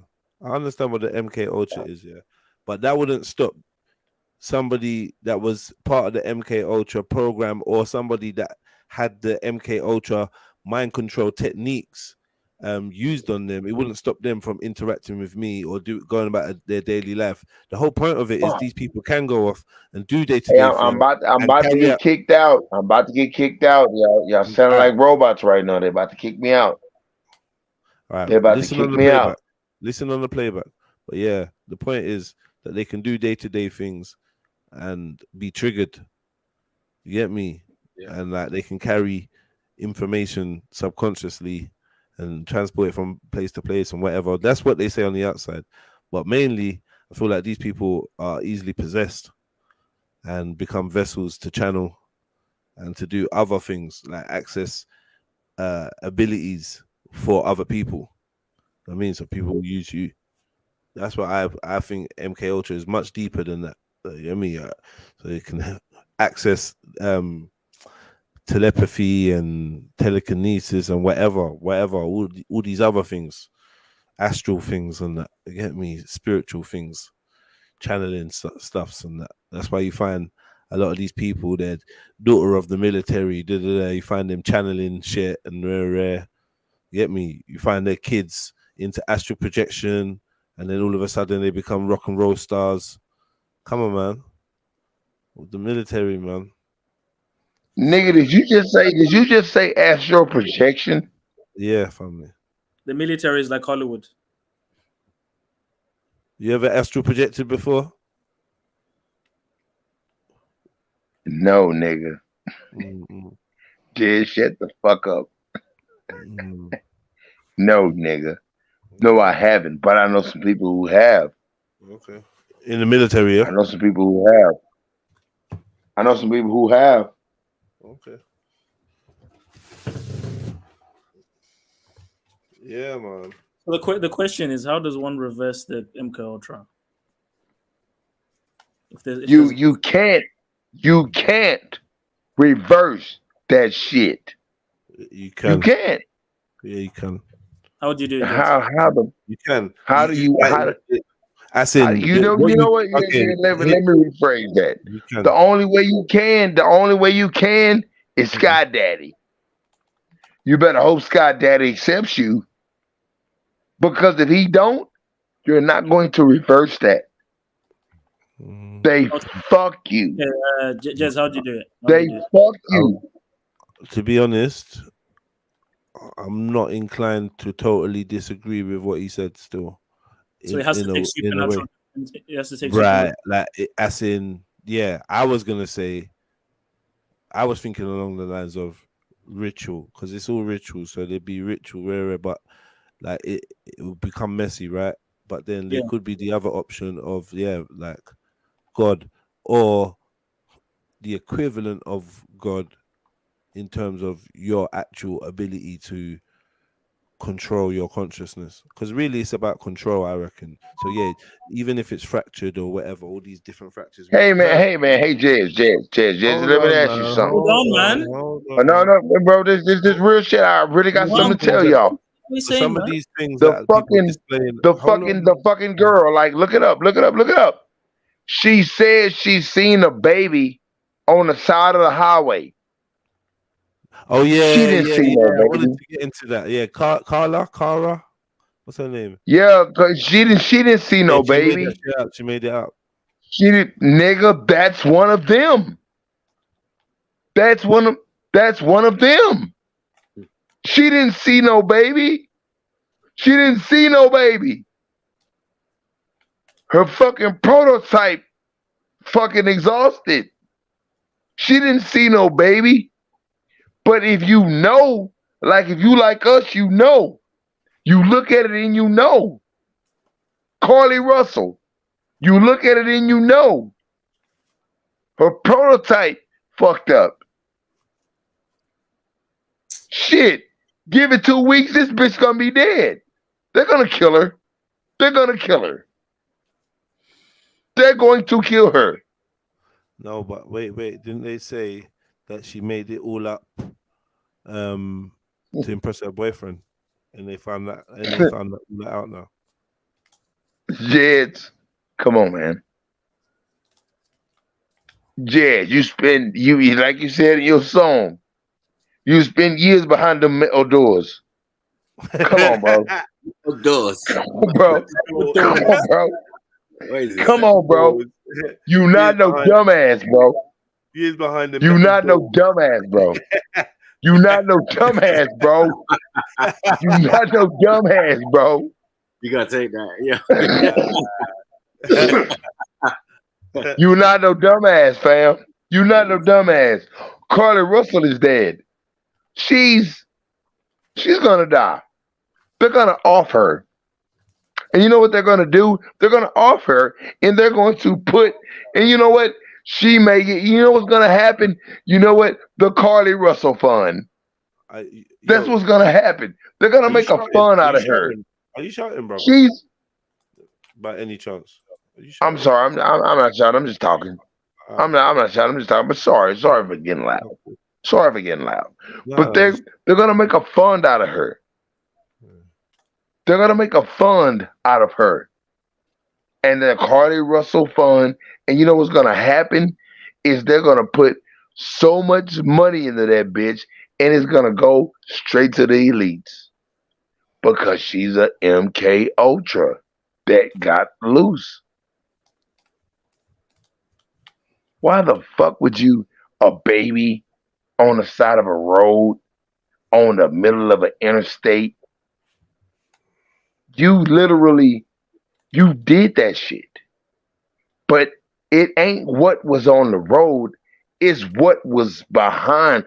Behind that road, there was a whole community. There was a whole fucking community behind that road, but people don't know that. You gotta know your territory over here. 10 fucking, not 10. Let's give it 20 feet. Fuck it, let's give it 30. 30 feet behind where she said she seen that child at, there was a whole community back there. There was a whole community back there. So it ain't no telling who was in that community. Motherfuckers just think like, nigga, you think like you're in your world. You gotta get out of that box. You're in your world.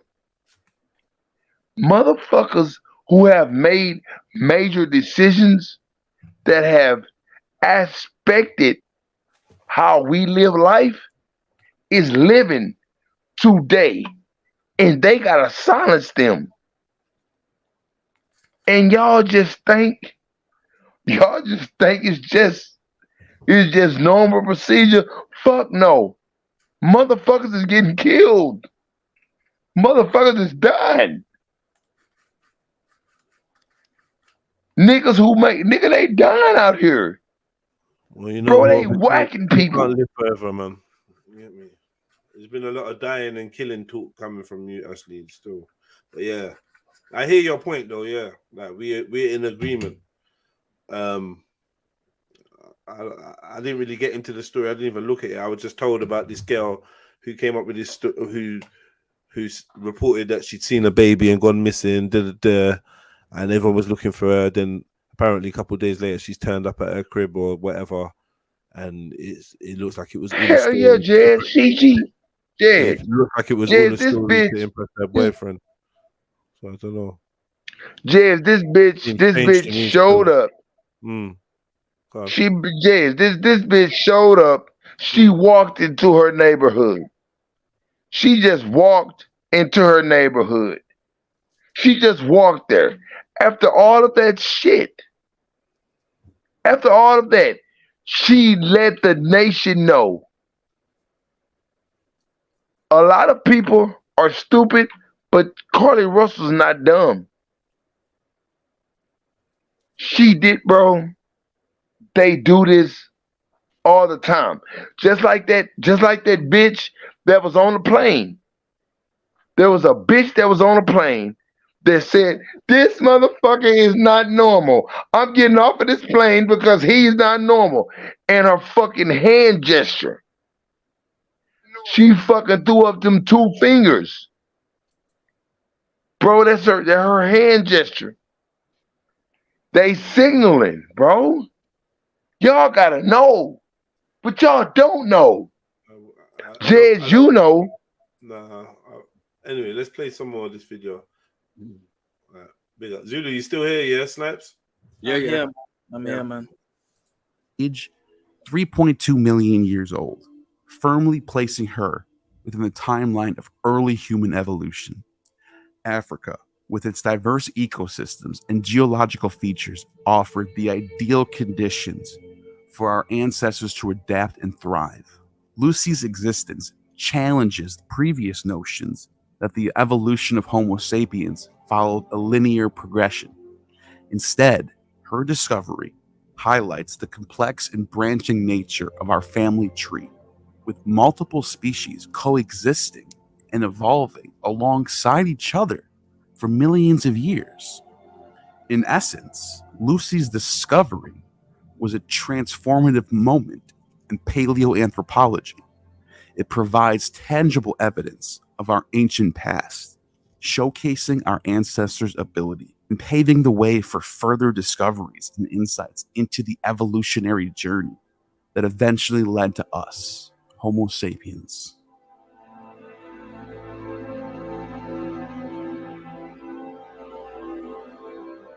The oldest known religion in Ethiopia is a traditional belief system called either Ethiopian traditional religion or an Ethiopian indigenous faith.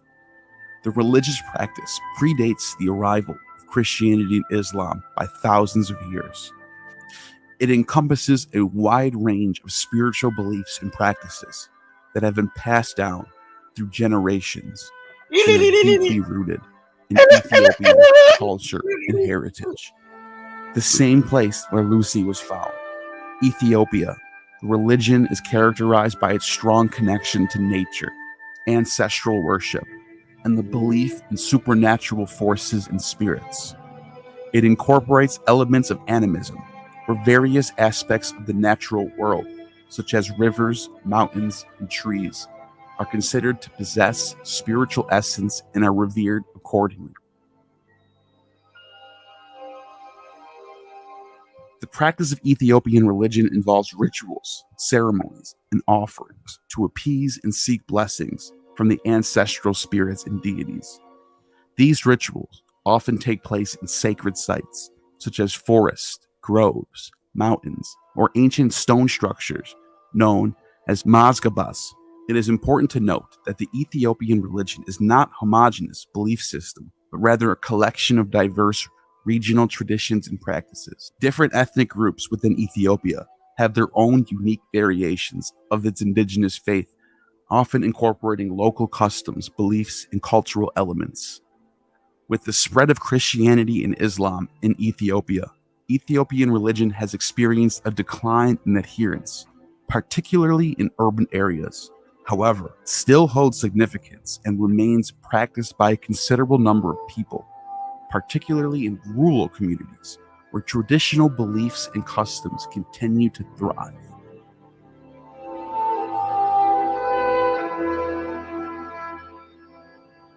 The Axumite religion, also known as Axumite polytheism, refers to the religious practices and beliefs of the Axumite Empire, the ancient kingdom located in present-day Ethiopia. The Axumite civilization flourished from 2nd century BCE to the 7th century of the Common Era. It played a significant role in the region's history and culture. This kingdom was known to have adopted the religious customs of its ancestors that predates empire. So the religion predates the kingdom by many centuries and probably evolved from the Bronze Age to antiquity. It is generally understood that the Axumite religion was a polytheistic belief system with a pantheon of deities worshipped by the people. The primary deity, known Mahrem, also I don't know. Looking like a moon. Looking like a moon, huh? Hey man, hey, I got a feeling that Africa You made this picture up. Africa's the size of the United States. They just not telling us this. Africa's big as fuck. What? Africa's bigger than the United States on the map. It's bigger than the United States. Yeah, Africa, but man, Africa's huge, bro. Africa, you niggas is laughing. You niggas is laughing, but Africa is huge. Yeah, it's bigger Africa than the United is States. huge. Yeah, it's bigger than the United States. Easy. I didn't say it was bigger than the United States. I said it's about the same size. Africa's huge. How the fuck? It's bigger, bro. How the fuck do every fucking mineral and every fucking thing that we need comes from Africa? But this bitch is sorry, but this is my beliefs. Africa's a lot bigger than what the fuck they're saying. Duh. Africa's a lot bigger, bro. It's definitely. Yeah, but back to this picture though, yeah. Yeah. This is CGI. Like obviously, this is AI that he's made. Yes. So there's no telling if this is even based on the description of whatever their deity is. So we'd have to look up the name of what Baphomet lion thing he's created here. I know. We'd have to type in the name of the deity to see the depictions, but I wouldn't be surprised if it looked like a moon. Nah, come on.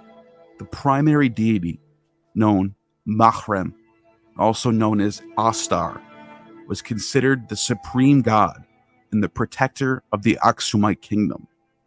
Mahrem was associated with the sky, rain, and fertility, and the stars in the sky at night.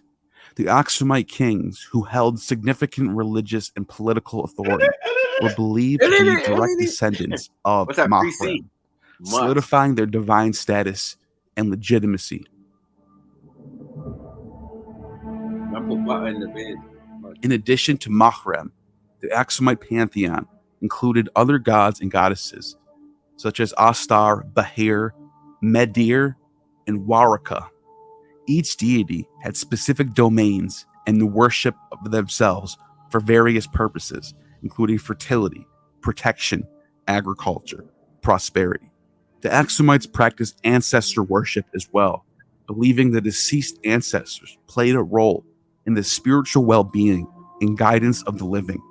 They would honor and venerate their ancestors through rituals and offerings, seeking their blessings and assistance. Axumite religion was closely intertwined with the political and cultural aspects of the empire.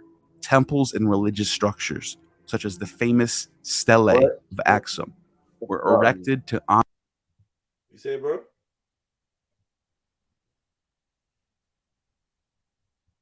Anyone? Say something? What? No. Honor the gods and commemorate the rulers.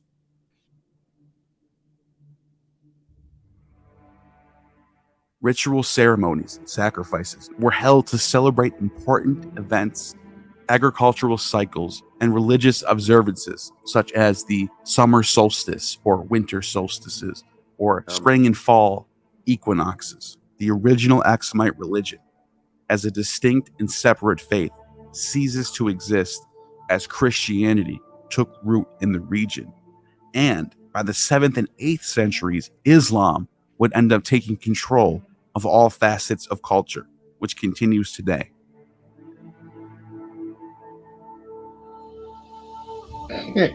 Islam, huh? The religion of pre-dynastic Sudan. Yeah, what you gotta say? I'm just going about what they. This is what the wars is about. if motherfuckers really listening and know what's going down, this is what the wars is about. It ain't about. Never mind. Play the video. Just play the video. Stupid motherfuckers not gonna Known understand. as ancient Nubia, is often referred to as the Nubian religion. Specific details about this Nubian religion are not extensively documented.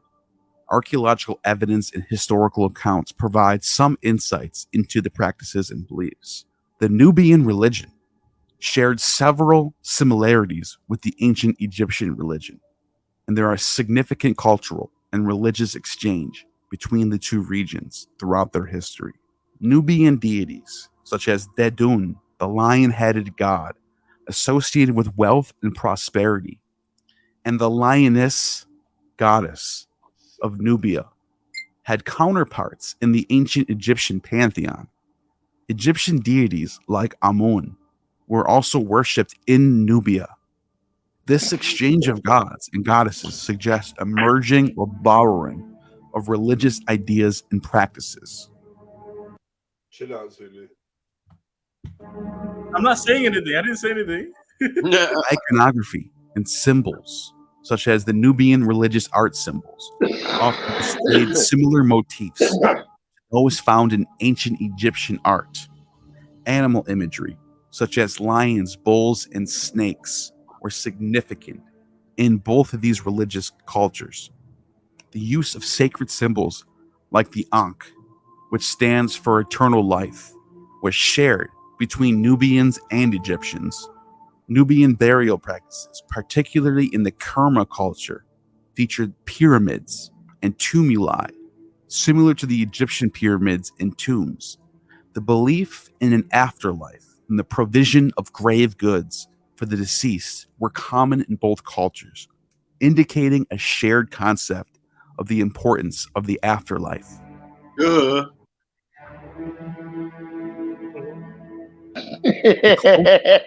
Boy, you dumb. Interaction between Nubia and Egypt resulted in cultural exchange and political influence.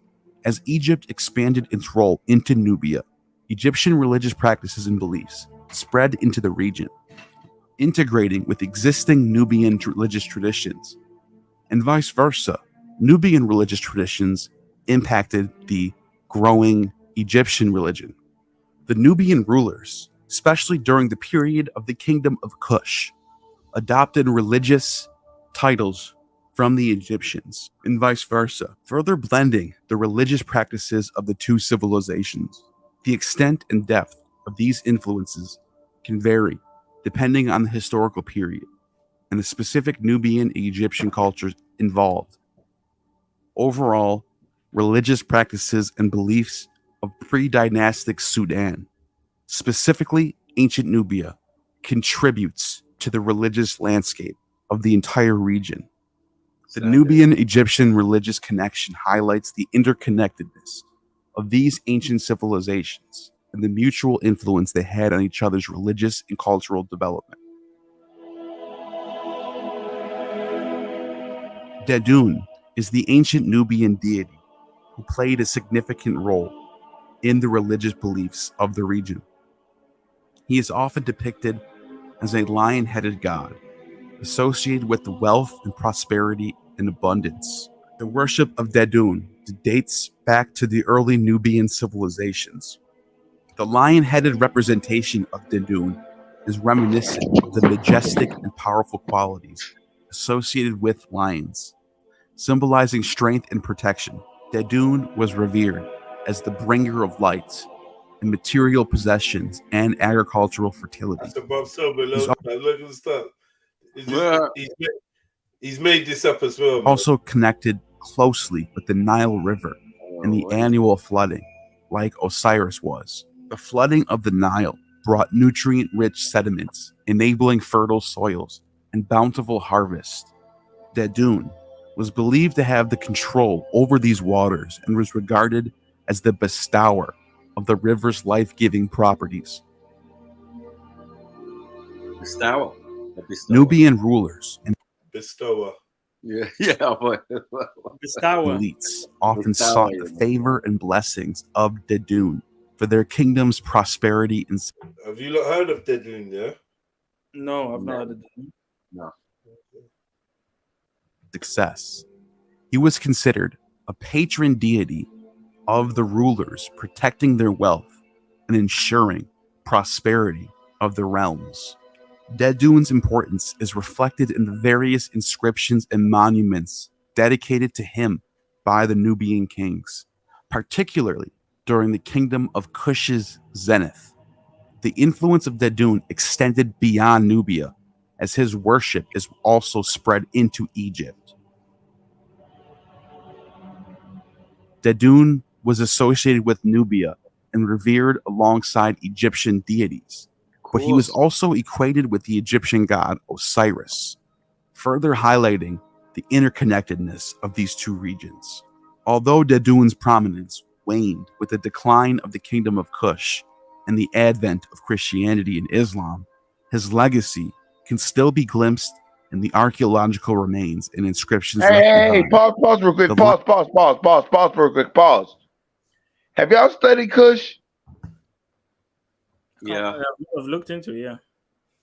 Kush is the son of if you study Kush, it's not this nigga's line. No, Kush But is never not. mind. 1 second. Kush is not Ethiopia, as I've explained many times. Kush was the capital of Nubia in the ancient times. Exactly. Yeah. Okay, so why is this nigga saying that it's never mind? Go home. Go home. And Kush stretched Play the video. all the way to Arabia, because Nimrod, the son of Kush, ruled Mesopotamia, Babylon, Kalner, Shinar. It was ruled by Kushites, the whole region. So the Kushites been stiff. Kushites are older than the Egyptians. They're one of the oldest people. I would even suggest that the Sumerians might be Kushite. There's a theory on that. Yes. I wouldn't go against that, to be honest. Yeah, it would make sense because of the hair and all that, and yeah, you know. There's Okay, I just want to ask a question. Just continue on. Let's just play the video. I just asked. Yo, hit the like button, family tree. Get me, and some of you lot jump on the panel as well, man. And big up Zulu and Snipes, man. Everyone in the chat, hit the PayPal as well. I mean, make a donation if you're enjoying the content. Let's go.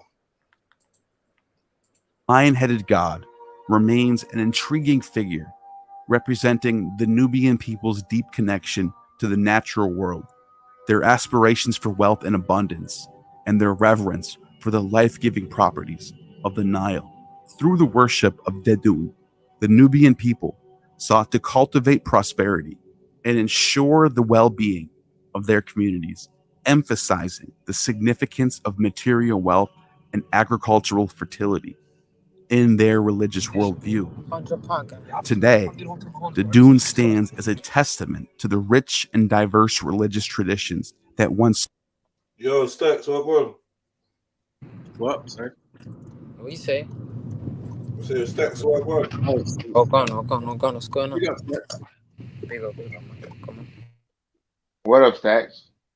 Word. Who's that? American nigga. Yeah, that's that American nigga. You good, bro? yeah. All right, then, come on. That's it. Thrived in ancient Nubia, offering a glimpse into the spiritual beliefs of this fascinating civilization. Sekhmet is indeed a prominent goddess in ancient Egyptian mythology, known as the lioness-headed goddess of war, healing, and protection. The connection between the Nubian lion-headed goddess and the Sekhmet goddess lies in the cultural and religious interactions between Nubia and Egypt. Nubia and Egypt had a long history of contact and exchange, which including the sharing of beliefs. Sekhmet embodied these qualities and was often depicted wearing a lioness headdress. She was believed to possess the ferocity and healing aspects associated with lions. The ancient religion of Kemet, also known as the ancient Egyptian religion was practiced in the region of Egypt and Africa. It was a complex and rich belief system that evolved over thousands of years. The religion was polytheistic, meaning it worshipped multiple gods and goddesses. And the ancient Egyptians believed in the existence of a divine hierarchy, with the pharaoh being considered a god on earth. They believed that the gods controlled every aspect of life, from natural forces to human destiny. Some of the most important gods and goddesses in the Kemet religion included Ra, the sun god, Osiris, the god of the afterlife, and Isis, the goddess of magic and fertility. There's also Horus, the divine child. The ancient Egyptians I got an uncle believed named in Horus. Horace or Horus? I got an uncle named Horus. Horace or I got an Horus? uncle named Horus. That's a Horace. I got an uncle named Horus. Well, This Horace bitch and ain't Horus, shit. they're the same anyway. Yeah. I got an uncle named Horus. This motherfucker smoke crack. I got an uncle named Horus. Man, drugs, man. smoke? Don't take How drugs, you gonna kids. Don't. admit that you got an uncle that smokes crack? That's my thing. Anyway, let's move forward. Because the nigga smoke crack. I don't smoke crack. Fuck him. I ain't smoking it. Horus. This nigga borrowed $40 from me the other day. I ain't gonna see the 40 no more. I ain't gonna see the 40. Speaking of I Horus, know I ain't gonna see the 40. Hold on, $40 worth of what? He borrowed $40 from me. He said, "Man, can I borrow $40?" I knew what he was doing with it, all right, but I no, gave him the $40 because he's my uncle. Here's about your crackhead uncle, man. Anyway, so in regards to Horus, he was called Heru, right? Heru. Yeah. In the Heru. okay. It's interesting how we refer to them in the Greek versions. We don't just say Yeah, I was thinking that. Yeah, that's what this guy's doing, and again, you can't, from the European depictions, they've gone from great kings to gods. To gods. So let's leave them with it. Because these people actually existed. These people actually existed. Yeah. Exactly. Yeah. Right. But my uncle existed. And it's actually false to say we did ancestor worship. We didn't do ancestor worship. Venerating the ancestors doesn't subtract from a most high or a deity. It just means that they were seen as the intermediary to the most high. They were seen as the best of their generation. Right. Yeah, because the way it works is the ancestors would go to the ancestral plane, right? The Wat in the Egyptian, Sheol in the Hebrew, Hades, whatever it may be. And because they are in now the immaterial realm, they are closer to the divine. So the ancestors thought it'd be good to communicate to them to say, yo, can you speak to God to help us out? You know what I mean? Right. That's what it was about. It wasn't they saying they're worshiping ancestors. No. So when the Europeans came, they got that totally wrong. No, I put it like, say Jeds was a great king, right? Which he is, but yeah, I'm just saying he's a great king, right? And he had enough wealth to make statues of himself and, you know what I mean, his wifey and all of that and the kids and all of that, you know what I mean? And just showing his wealth, right? Now someone comes along thousands of years later and says that he's a god, yeah, right? And people used to worship him, and it's just like, exactly. Okay, that's your interpretation, but and then they say that we worshipped him as a god, even though we just venerated him as a king. Yeah. Big up, man. It's called big up. That's his ends. That's his little. Okay. So since y'all talk about God and shit, y'all probably finna hate me for this one, but I'm about to. A god can be made however the fuck you make him. Like my Uncle Horace. This nigga smoked crack. What if he was the god of smoking crack? He was the best crack smoker. Hold on. He was the best crack smoker. And the crackheads worshipped him. Why am I involved in this conversation? That's what I'm saying. A god. Hold on. I don't think that's the criteria of being a god. A god. Hold on, though. This is what I'm saying. A god can be made if you worship him. If you worship that, there's a difference he between can an be made. idol and a god. There's a difference between an idol and a god. Shit, well, they worship this, bro. Come on, Jeds. Yeah, if you worship that motherfucker, if you bow down to that motherfucker, he's a god. 1 second, no. See, not necessarily. See, no, that's an idol. Yeah. Yes, necessarily. 1 second, bro, man, chill out. You can bow to anything. I'm chilling. You can bow to anything. Exactly. I don't think that makes it a god. For me, my classification would be a god. This has got to be something that exists. It's got to be something conscious. It's got to be something with abilities that supersede the norm of the existence that you're in, the laws of physics or whatever you want to call it for Earth. Okay. So I would say, so Jay, have you known? Okay, so have you known a hustler? Let's not say a hustler. Have you known a boss nigga that controls a whole territory? Yeah, that's not a god. But I get what you mean. I get what you mean. And like, I even go as far to say that you may be a god, as in you may be creating your own reality through your holographic mind and yada yada or whatever, or you may be a piece of God, or God's breath may be animating you, so therefore you're an aspect of God, or you may be God experiencing life in the physical, or any of these type of theories. Yeah, but as we're talking about God, we're talking about super nigga. Yeah, we're talking about someone with abilities. Do you know what I mean? We're talking a being. Yeah, a deity. We ain't just talking about a boss.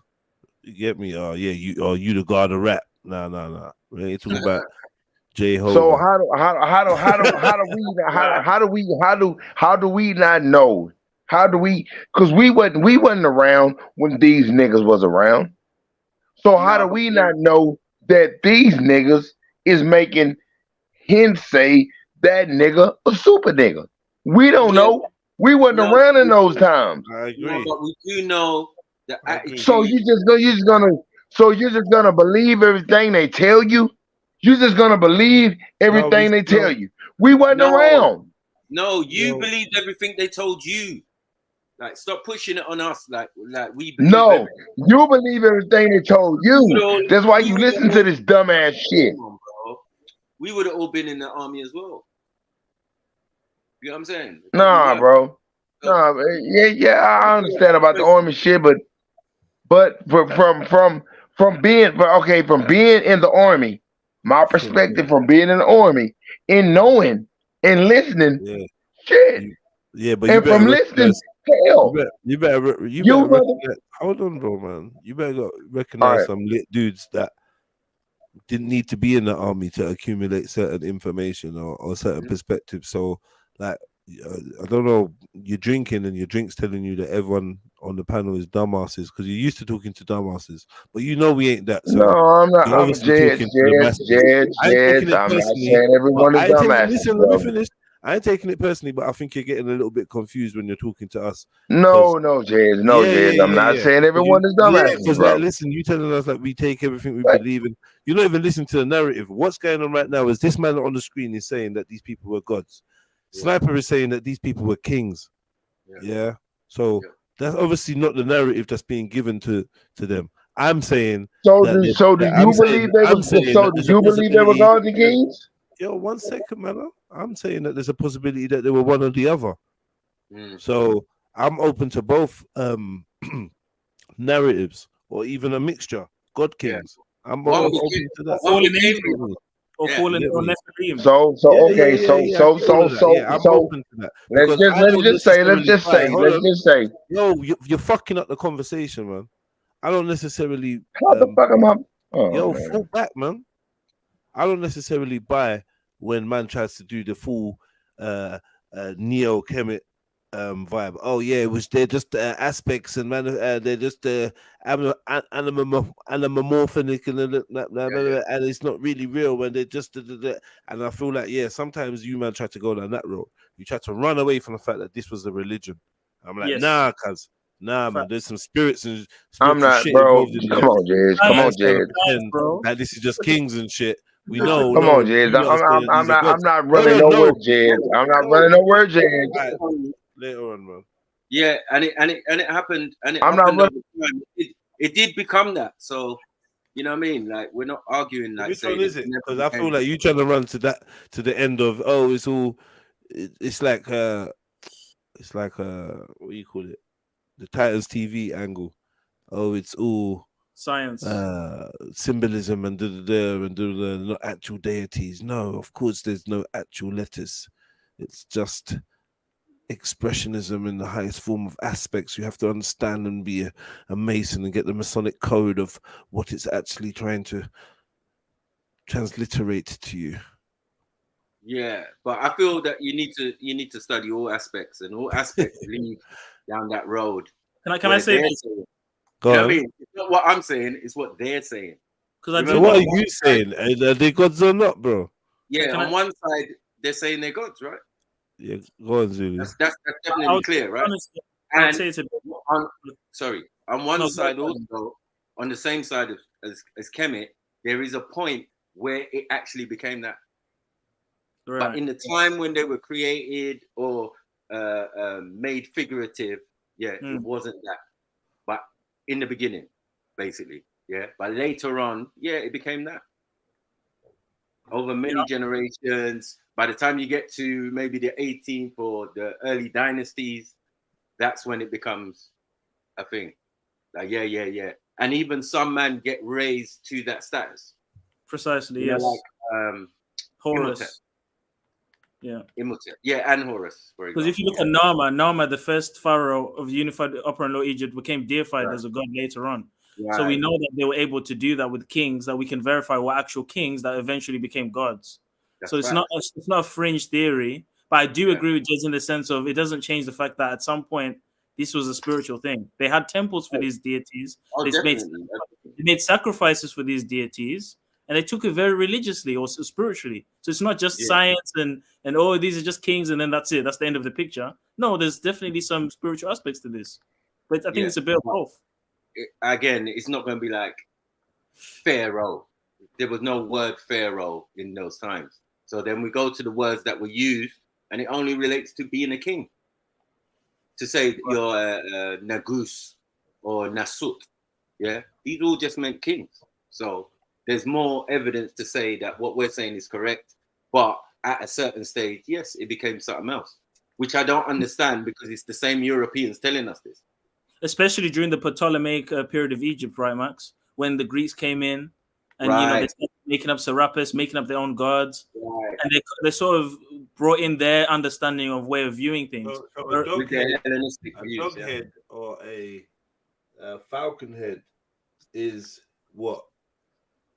It's symbolic. It's a mask. It's a totem. You know why it's a mask? Because also there are images and depictions of those individuals in their natural state. So you might see a man with the head of a ram. But then there's another depiction where he's just got an afro and a little beard. But or whatever. There's none of like Anubis and people like that though. Yes. Sekhmet has always got a lion head, hasn't she? Not always, no. That's what I'm saying. She's depicted. Sometimes it's other animals. But I felt like by that stage, I mean, when they're originally done, like they're in other areas. They're not even in Egypt to start with, like we just found out. But the fact that Egypt was a culture that believed in animism, right? So every animal, creature, nature has a spirit or essence or character. Yes. It do not make sense that when they deified these ancestors, they attributed certain energies or spiritual characteristics by using animal masks as a way to demonstrate that. Right. And also hide their identity, because this is the first place you're going to find orders and secret schools and initiations and all of that. This is the first place you're going to find it on the planet, it seems. Because one thing I can't deny is that they were studying nature. That's what Kemet is. The spiritual system is about. It's the study of nature and how nature shows different aspects of the creator. They're doing it backwards. They're looking at nature to find the creator. Right. But it doesn't. Even though they know that the creator is not even is unseen. Is unseen. They knew that because they depicted him, or they didn't depict him, but they had an idea of an unseen creator behind all the depictions of the many gods or whatever. So they knew that there was an unseen force behind creation, above creation. Yeah. They were privy of this concept. They called him Amun Ra, right? Just out of this is not real, is it? This is not a. See on the screen. Yes. Of course it's not real. 100% not real. No, this is a depiction of the afterlife or something that these kings made their journey. And what's this then? Are these snake people real? Like, are they real is this a real depiction, or who knows? Is this CGI? No. Well, I think it could be those same creatures you see in Babylon. What's the name of the Titanin? It could be a Tanin. It could be a Tanin. Wherever it is, it's supposed to be in the afterlife. So I don't know. Yeah. They ain't supposed to be walking up and down like now. They're saying in the afterlife, this is part of the ceremony. You go on the boat and then you get off, and then your heart is weighed against the feather. But it wasn't you as the normal African. This is a royal something. Do you get what I'm saying? This is what happened to all the royals. You get what I'm saying? At a certain stage, this was the mindset and the thinking. Right. Okay, so look. Can I ask a question without y'all going off on me? Without y'all going off. I think a little outside the box.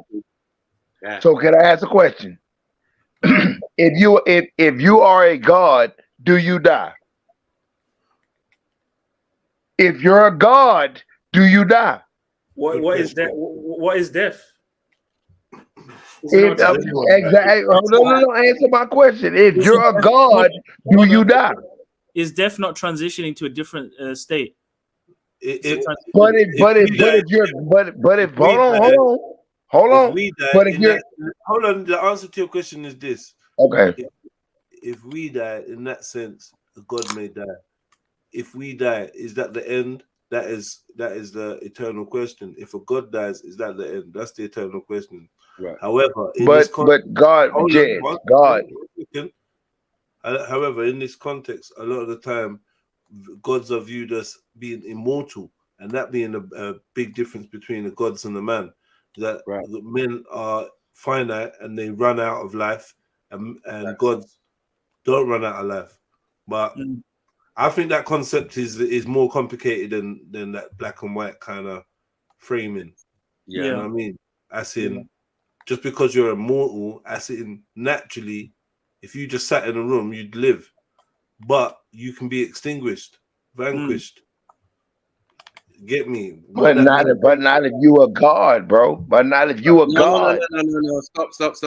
Because even if you go in the Bible, it tells you, ye are gods and children of the Most High. So it brings down what a god is compared to what the creator of the heaven and earth is. The thing is, people define the qualities and attributes of their god however they see fit. So I could fictitiously make a god that can't die or that can die, but that's just my definition of God. That's the attributes I've given that God. So okay. Hold on. What you just said is what you just said. Hold on. What you just said is what I'm saying. Actually, chill, bro. So what I'm saying is, I don't think there's universal qualities for a God. I think it depends on however the person defines what God is to them. Right. Okay, so what you just said is what I was saying earlier. People make gods. People, hold on. Don't mute me. Don't mute me. People put their aspects and everything into that shit, so they make it their god. You feel? I said this earlier, but y'all not listening to me because y'all think I'm just some dumbass. No, but people. Hold on, bro. People make gods their gods. They're not the god, but people make them their god. And it's been going on like this for years because people have attributed, you know what? This is going on. And instead of motherfuckers doing research, They don't do no research. They just listen to the next dumbass and it's like, you know what? This is what's going on. So this is our God. Yeah, but coming from a military grunt, it's a bit weird. You know what I mean? Honestly, like, what are we doing here? Literally. Nigga, I'm coming from a military grunt. I'm telling you. Yeah, but military. You niggas have been. You niggas have been. I'm not gonna say you niggas. I'm not gonna say you niggas. But y'all know exactly what the fuck I'm talking about. I at Jedi I can say I don't know. Macu I can say I don't know. But some of you motherfuckers, I'm gonna say fuck no. You niggas are followers. You niggas are not leaders. Followers of what though? Sorry. What the fuck is ever said? Bro, you followed America and went and killed innocent people, bro. Don't tell anyone about followers. Bro, don't. You know what? You followed America and went to kill innocent people, bro.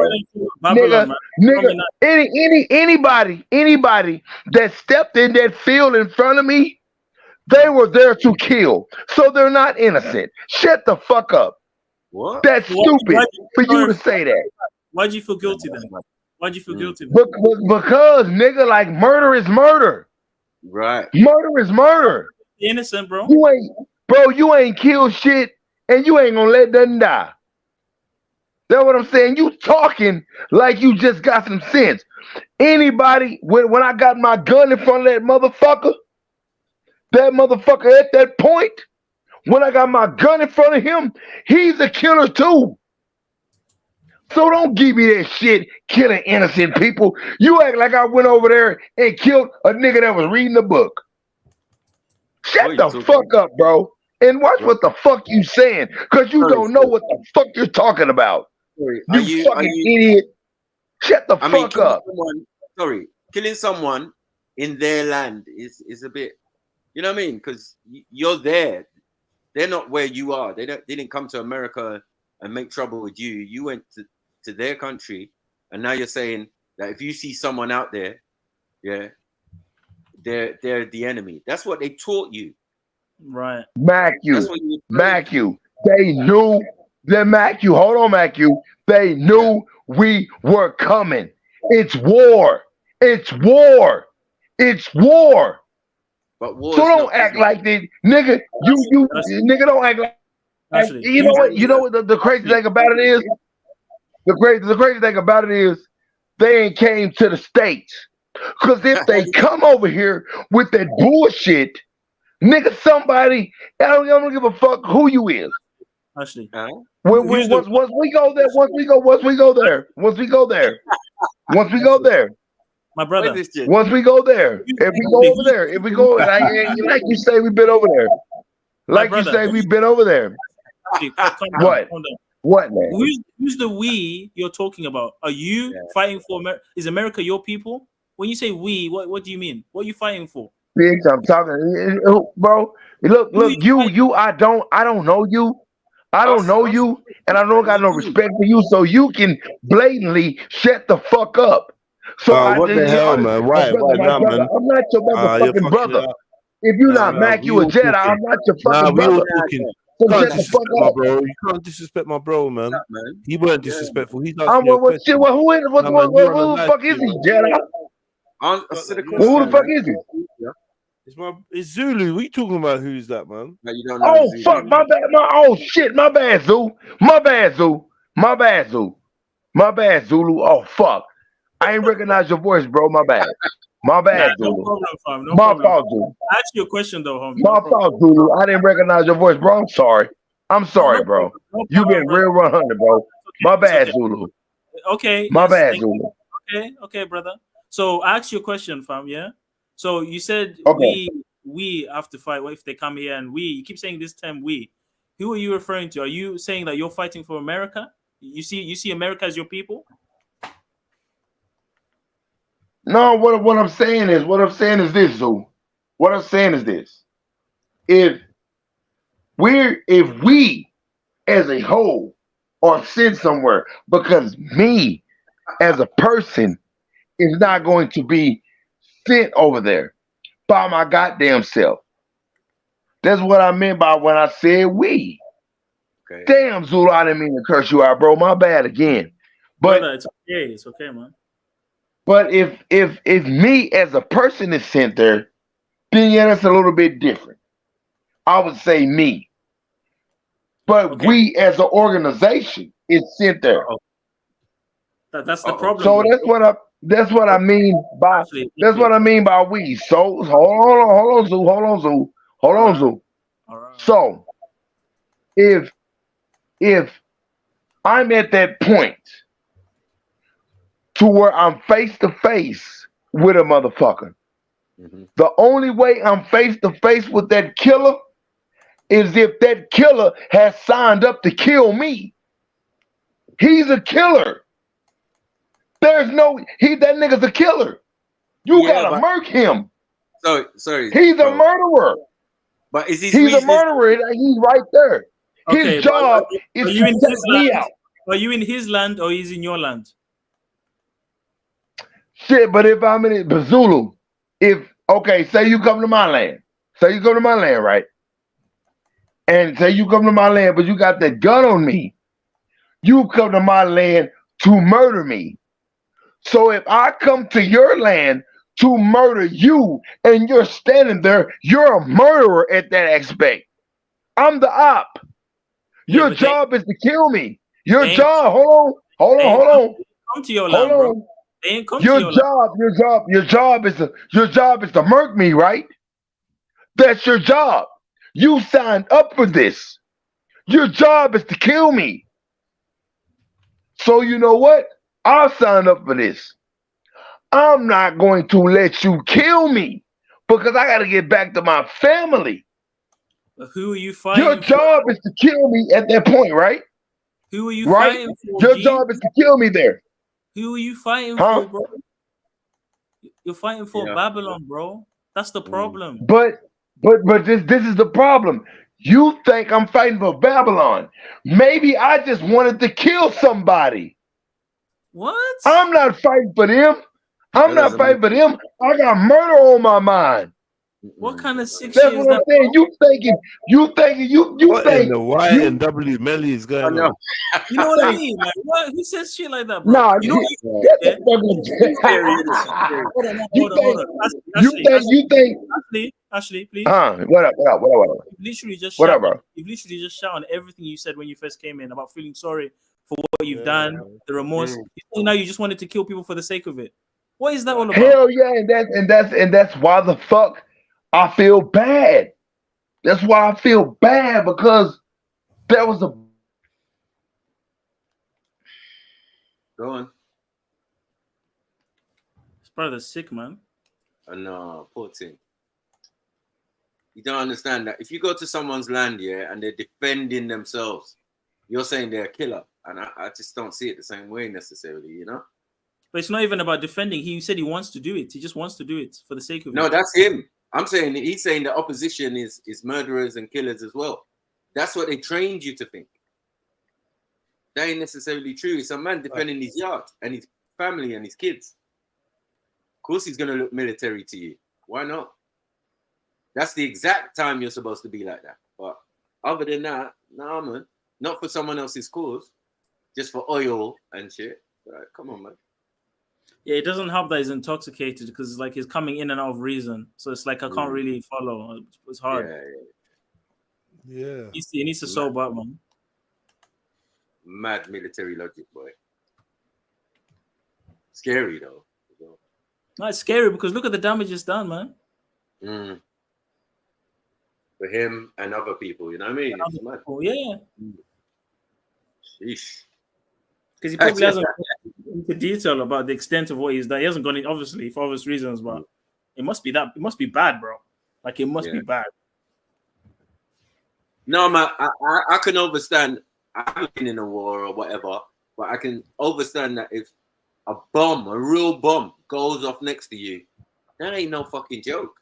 It's no joke. Or you see your friend blown to smithereens and you're picking up his body parts and, like, yeah. You know what I'm saying? These are the part of the PTSD and all of that stuff that kicks in for them. So, you know. Not for real, fam. And it doesn't help that you're drinking and all these things. That's just gonna make it worse. Well, it's meant to drown your sorrows, as they say, right? Yeah. Well, it just leads you, because alcohol is a depressant, so you're just gonna get depressed, more depressed. Yeah. And you can hear it, right? No, you can hear it for real. You can hear it, man. Poor thing, man. But his reasoning is just like he doesn't even know that when man said Manchurian candidate, it wasn't no joke. Real talk. Real talk, man. Yeah. Like, how do you know you're not MK'd? Like, how do you know you're not MK'd? Like, for real. You know what I mean? They can literally gas you up while you're sleeping and then do what they need to do. And then you think you went out on a mission, but you're really in some sort of chamber or something. They can do anything, man. You weren't born like that. He's forgetting. You weren't born with the attitude to kill. That was trained into you, man. That was nurtured into you. Right. That's a good observation, because he said he just wanted to do it. Maybe he was born with that, though. Maybe that's why he went into the thing. Because of the environment. Some people, they're killers, or they got this tendency to whatever. They got this violence. They got this upset, whatever about life, angry, and they go into the army. Of course, in a country where there's the right to bear arms, of course, that's going to be. I would say that would have a bigger effect, because people who don't go to war still suffer PTSD. You know what I'm saying? Afterlife. Yeah. The soul would continue to exist after death. They believe that the deceased would undergo a judgment process where the heart would be weighed against the feather of Mot, the goddess of truth and justice. If the heart was lighter than the feather, they would be granted eternal life in the afterlife. The Kemet religion also involved elaborate rituals and ceremonies, including the construction of temples and tombs. The temples and tombs were dedicated to specific gods and were considered the dwelling places of the gods on earth. The tombs would also ensure safe passage of the deceased into the afterlife. Kemet played a significant role in the daily lives of ancient Egyptians. You know what I'm saying? It just doesn't make sense the way that he's explaining it. It's like, yeah, you're a god, yeah, and you're housed in a temple built in your commemoration of this. You got what I'm saying? How they change the different concepts and make it like it's religion. You know what I mean? It's like, what? Yeah, I think, like we said before, Mike, at the beginning of it, maybe more so science. Yeah. But then, obviously, clearly, they became religious at some point. It became religious. But, and also, the people coming in, you got to understand, the Europeans coming in saw it that way. So there's no other explanation, it seems, at the moment. Because even their breakdown suggests they're gods and nothing more. Right. But then we've got the historical records, which a lot of these supposed deities are on the king's list. You know what I'm saying? You're a deity, but you're on the king's list. Then that means you was a real person. You was a king. That's it. We know prominent kings of the dynasties, like Ramses, like, you know what I mean? Akhenaten, 18th dynasty. Do you know what I'm saying? Like, so we know. And thank God they kept excellent records. Otherwise, we'd believe all of this to its entirety. Yeah, not knowing the changes that happened, people coming in. And as you said, like, seeing what was there and then interpreting their way. That happened in Africa as well. As you say, Alexandria. Yeah, it happened before the colonial age, right? When they came into our tribes, they told us that we were worshipping ancestors. They were cannibals. They made a lot of defamatory lies about us to deter us away from our spiritual systems to embrace their religion. But when you actually study what we believed, of course there was George, of course there was negative aspects, but it wasn't exactly how they described it. You see what I'm trying to say? Like I said with the ancestor veneration. They did say, oh, ancestor veneration, no, we think it's ancestor worship. Boom. Now it's ancestor worship. Yeah. But Yatta Sangoma, he still believes in Nkulu or Mari or what's his name? Oludomari. But he just believes that the ancestors are the access to that one God or that most high God. So they still had, it's more so like a henotheistic structure. They believed in a chief God, but there were lower intermediary deities or ancestors used as a way to access that one God. Not only that, the ones they said, like say in my place, or the Orishas, right? These are classed as the sons of God, right? Right. That came down and and mixed in with us again. So they would be the hierarchy, as in the royals. Ogun was a what do you call him? Oracle. Yeah, for the Orishas, and the Orishas lived in a village, which is called Ife. Like a prophet. Right. No, but it's just showing the reality. So this is meant to be a mythical story, starting with people from the sky and coming down and coming on golden ropes and all of this type of stuff. But when we get down to a bit of it, they were living in a village with leaves on, covering their dignity. And then at a certain time, someone comes along and teaches them to make fine thread and cloth. Right. And Maki, if you think about it, a lot of the stories, the African folklore of the ancestors or the gods, it seems to be like they have human traits, they live in villages, they have sex, they have kids, they have families, mother, father, son. These are clearly human beings that eventually became deified through other means. Just within the narrative. And why? Because they died. Or they transitioned to the next. Transition to the ancestral plane. Right. Exactly.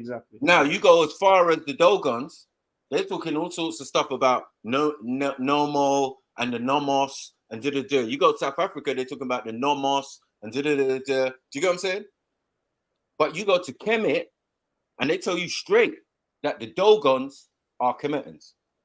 So again, I'm telling you, things from the village, go to the big university of Kemet and become more stylized. Now we can make statues and we can do this and we can do that and blah, blah, blah. But it's just a refined version of what existed before. Do you get it? Because it's in its original form, what it would seem an original form. No, these people were Kemetans first, and then they decided to leave and go and live back in nature. Now that's the Orisha story. That is the Dogon story, or the Dogons themselves, and many other African tribes. So when you get to Kemet and you look at the walls and you hear the stories and you say, yeah, that's from my tribe and my village. That concept of an egg or a, you know what I mean? Or an island with a tree and nothing around but water and these are all Kemetan concepts. That's why there's not only one. There's many. Do you get what I'm saying? You got Kaloum, making man on the potter's wheel, out of clay. Yep. And then you have that story. You have the masturbating into his hand. You've got all different stories. You got all different stories, right? So at the end of the day, the different parts make the whole, right? As in a place of learning. And Maki, it would be even more stories if the Library of Alexandria wasn't burnt. It would maybe have more stories. No, I feel that the stories in Alexandria were all made up anyway, because there's a thing to say that stuff in the library from way back. They say the Africans never taught the Greeks. The Egyptians never taught the Greeks. Do you get what I'm saying? But it makes sense if you're there in Alexandria for 3,000 years. Imagine what you can concoct. It can't be all fake. If they wanted to burn that thing down, there must be some valuable information in there that I feel they said they burnt it down and took the rest of it back to Rome. To the catacombs. The Vatican. Yeah. I agree with that. Yeah. They just took it to Rome when they left. And it's like, right. Okay, what's going on? No, I definitely think the Vatican has that information. Yeah. Because you got to remember the last dynasty is Cleopatra and Mark Antony. Yeah. Right. So where they're going to go back to, even though Mark Antony didn't make it back, but yeah. Yeah. Remember, she's got a child for Caesar before Mark Antony's children that she has with him. Do you get what I'm saying? So,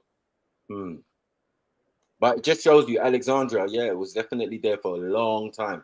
And it makes sense. You looking over, you going to the temples, Because you got to understand, by the time Napoleon gets there, the shit's deep in sand. And that's a big jump in time between the last Ptolemaic dynasty and Napoleon. Mm-hmm. Reaching and blowing the noses off because he got shook. Yeah. But I know what, especially Egypt or the bit that's around the Giza Plateau, was deeply under sand. The Sphinx, it was up to the neck. You could only see the head of the Sphinx. Now you can see all of it. Because that's years of excavation, right? Emptying sand from temples, all of this type of stuff. Because no one is going to stay in the desert where there's no water. If it ain't rained for like 90 years, how are you going to stay there? We're just going to follow down the Nile or just duck out, man. Fuck that. Go and find somewhere else fertile. And that seems to be the story. Because otherwise the Dogos would have been still running around in Egypt when Napoleon got there. And that doesn't seem to be the case. They already ducked out to Mali many centuries before. You know what I mean? But yeah, it's understandable, man. This is what the Europeans want to do, man. They want to just deify everything and, you know, which they should. Yeah. Because we the gods to them. Yeah. You always hear the story about we worship them. They worshipped us as gods in the early days. And it's funny how the world has changed and the tables have turned. Now we're slaves. Now we're this. Now we're that. Now we're that. When your investigation into our lands and where we're from is still ongoing. You know what I'm saying? Hey, Matthew, what have we, being black, contributed to this? It's all our stuff. What have we, being black, contributed to this, bro? We've allowed them to do this to us. Well, with your help, yeah, you could say that. Yeah, with your help. Yeah, yeah, with your help.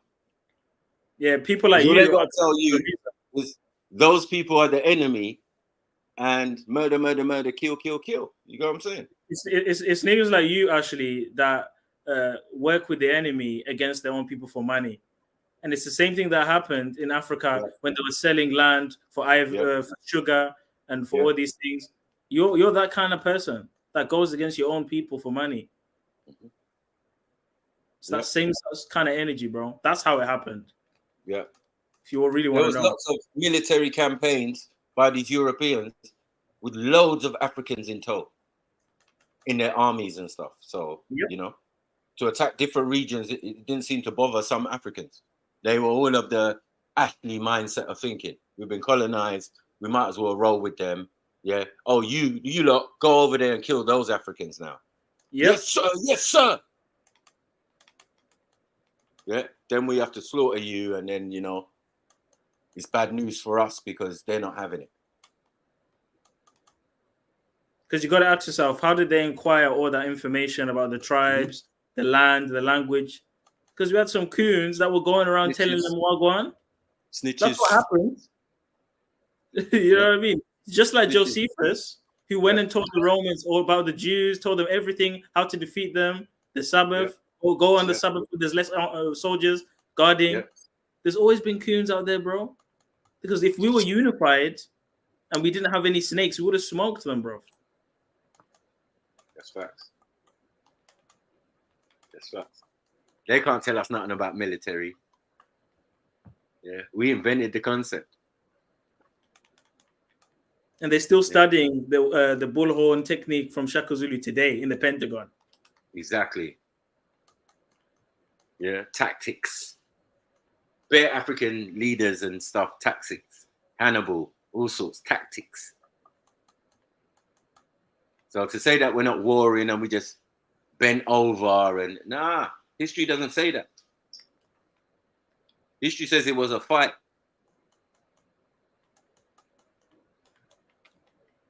Because all that history we're talking about They never invaded like that Yeah, until recently. More recently, yeah. You look at the Battle of Idiswali. It was what 1,000 British soldiers versus 10,000 Zulu soldiers. They smoked them, man. They had cannons, they had musket rifles, everything. All we had was spears and shields, and we smoked them. They even had the Tommy, what's that machine gun thing? They had machine guns, bro. The machine gun, the winding machine gun. If things were different, if we had weapons too, it would have been peak. Mm. It would have been peak, man. And in some cases, we did. Yeah, with some of us, we carried them. Yeah, we carried them after the wars. Yeah. Mm. Just in case that Ashley turned up. What you niggas say? Oh shit, I see. Hey Macu. Hey Macu. Hey Macu, that ain't cool, Macu. I know I slaughtered your whole village, but you ain't got to be Macu. We supposed to be boys, Macu. You and Jedi is all right. I don't know about that other nigga, but hey Macu. Oh shit! Oh Zulu. Oh shit! Zulu. My bad. Hey, my bad. Hey, my bad. My bad. My bad. You got Ashley, man. I feel it for him, man. Yeah, man. Guilt is a motherfucker. Egyptians, including their art, architecture, and political structure. It was a central part of their identity and provided them with a sense of purpose and order in the world. In fact, the word Kemet is the original name for Egypt itself, and Egypt is a name given by the Greeks. Kemet religion was deeply ingrained in the culture and society of ancient Egypt. The beliefs and practices of Kemet shaped the way for the Egyptians and how they viewed the world. The ancient Egyptians built magnificent temples and tombs to honor their gods and ensure a prosperous afterlife. Overall, the influence of Kemet religion on Egyptian society was immense.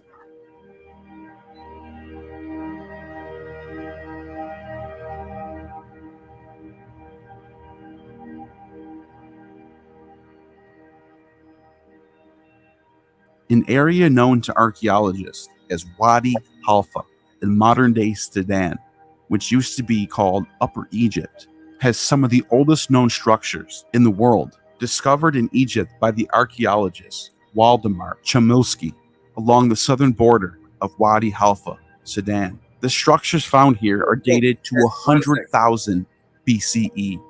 One sec. You see that map? That was a bit forced.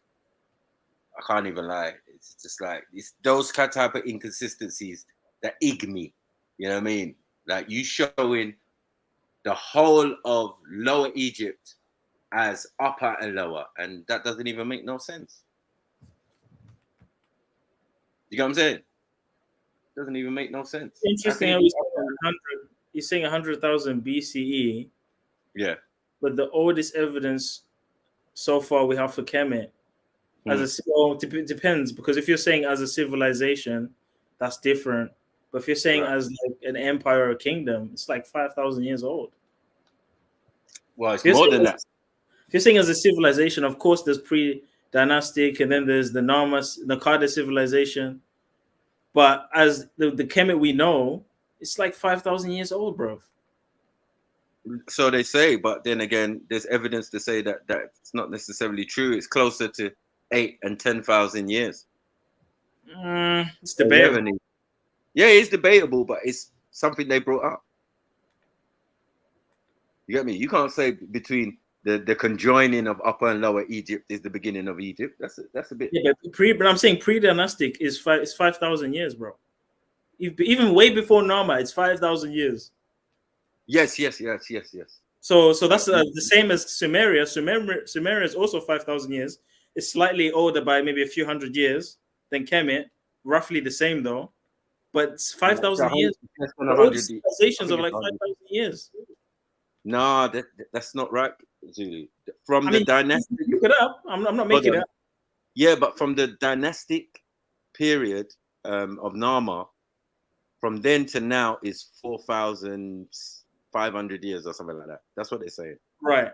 But if Right. you're And generous, then if you pre-dynastic, 1 second, is something like another 3,600 years that they don't really know about. They know a few kings because they found a few bits and pieces, right? there's But a you have to king's go this far. Marku, there's a king's list of pre-dynastic Kemet showing upper and lower kings. Right. It's not older than 5,000 years old. And not only is it not older than 5,000 years old, there's even gaps in the king's list and there's missing information.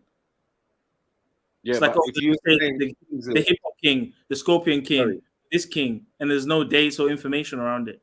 Right. That's what I'm saying. Pre-dynastic, they haven't got much information. They know it exists. They know they were kings. They know they were pharaohs or whatever you want to call them.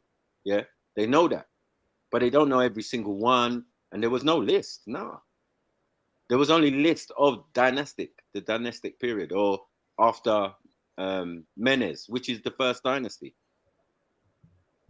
in the dynastic period of Kemet. You know what I mean? So they shorten it and then they stretch it and then they're like, oh yeah, look, this 4,000 something is from the dynastic period. This is the beginning of Kemet, which is retarded because we know Menes just joined upper and lower. So how many thousands of years was it in existence before? Even lower. Because they're doing it from carbon dating, you know.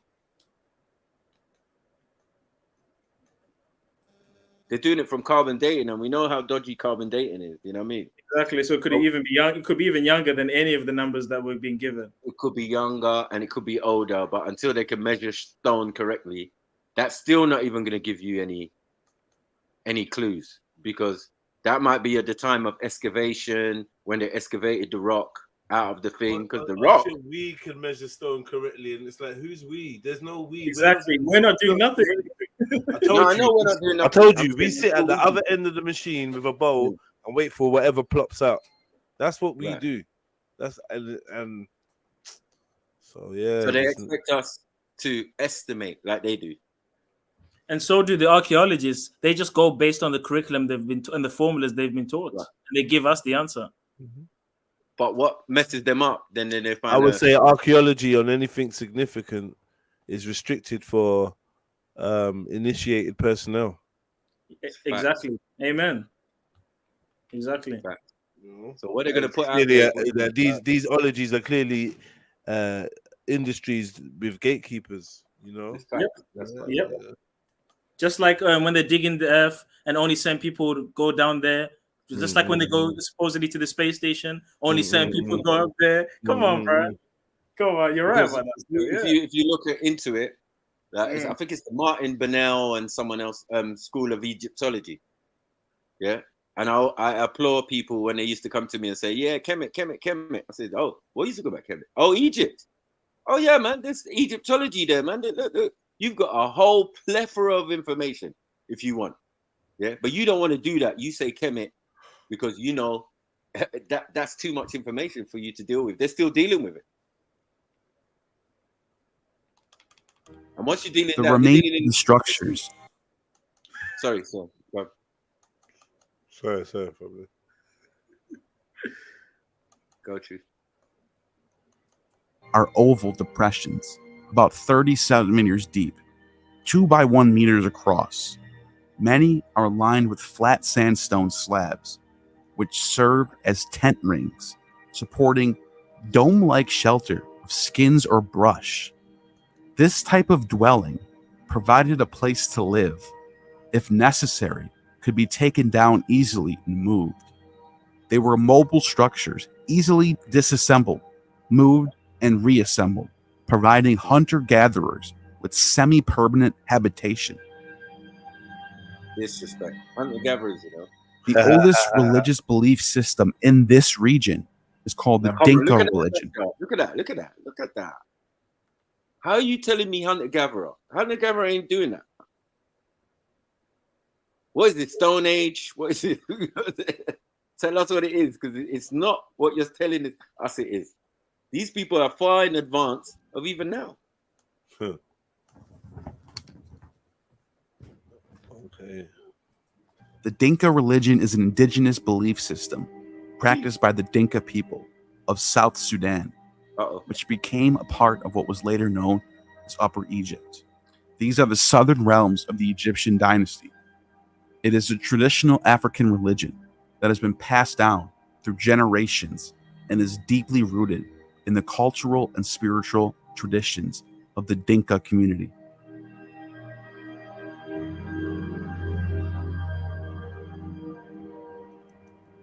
The Dinka religion belongs to the African traditional religions. Dinka, like the other African traditional religions, is characterized by a strong connection to nature, ancestral veneration, and the belief in spirits and supernatural forces. It revolves around the worship of a supreme deity, Neolek, which translates to God, who is believed to be the creator and sustainer of the universe.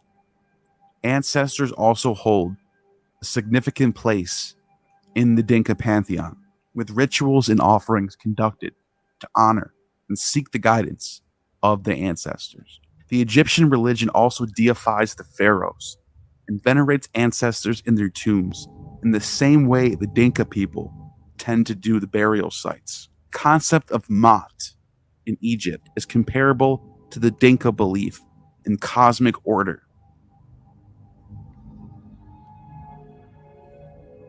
The religion of pre-dynastic Egypt refers to religious beliefs and practices of the ancient Egyptians before the establishment of centralized dynastic rule, which began around 3100 BCE. Pre-dynastic Egypt spanned a long period of time. The religious practices evolved and developed over centuries. The religion of pre-dynastic Egypt is characterized by animism, a belief in the presence of spirits or deities and natural elements of objects. The ancient Egyptians perceived the world as populated by a multitude of supernatural entities that controlled various aspects of life. During this period, animal worship played a significant role in religious practices. Animals, such as crocodiles, hippos, snakes, and bulls, were considered sacred and often associated with specific deities. The Egyptians believed that these animals possessed divine qualities and acted as intermediaries between the human and divine realms.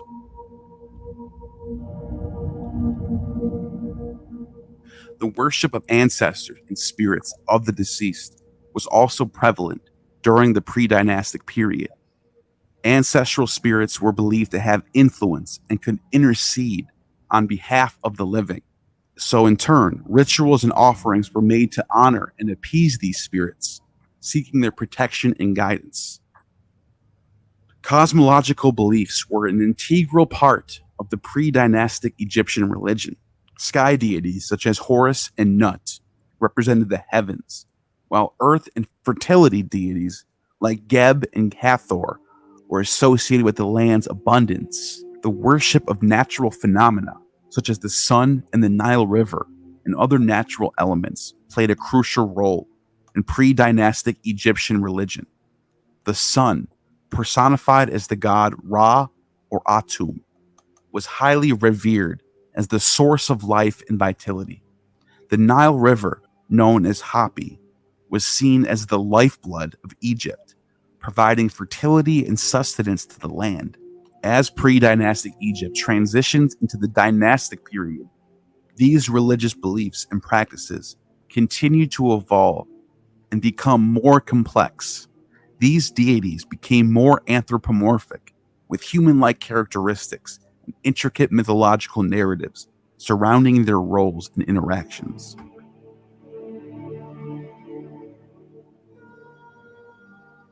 In Egyptian religion and philosophy, Ma'at is a fundamental concept that encompasses the ideas of order, balance, harmony, justice, and truth.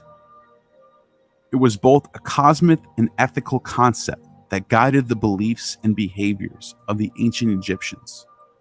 Ma'at was personified as a goddess, often depicted as a woman with an ostrich feather on her head, symbolizing truth and balance. She was considered a daughter of the sun, Ra, and played a central role in the divine order of the universe. The concept of Ma'at was integral to the Egyptian cosmology and the functioning of society. It was believed. So what was Ma'at a person, a real person? Yes. The partner of Tahuti. Okay. It sounds a lot like wisdom to me. Who's it describe? Because she's a woman with a feather on her head, right? And the feather is the sign of authority, which is very African. You can go any part of Africa, South Africa, West Africa, you know what I mean? Any part of Africa, you see people with a bandana and a little feather in their head. Ostrich feather at that. A feather in your cap, yeah. Yeah, a feather in your cap, like they say, yeah. It sounds like a lot like wisdom. Of course, he is wise. I mean, no, the he's feminine, the wise one, right? Because he's the one who's going to write your deeds. That's why you see him with the bird head or whatever, right? He's the one who's going to write your deeds. Ma'at is his partner, like life partner, or you know what I mean? But they all have parents.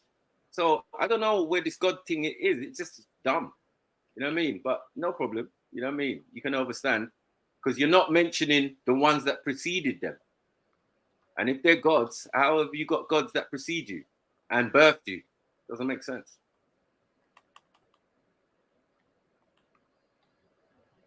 All them Tar, Osiris, that's a different set to Ra, Shu, Tefnut, Anubis. Those are the 9 Anites. They're born after the Ogdogs. And the Ogdogs are Bes, Osiris, Tar. You get what I'm saying? Khonsu, all of these, you know?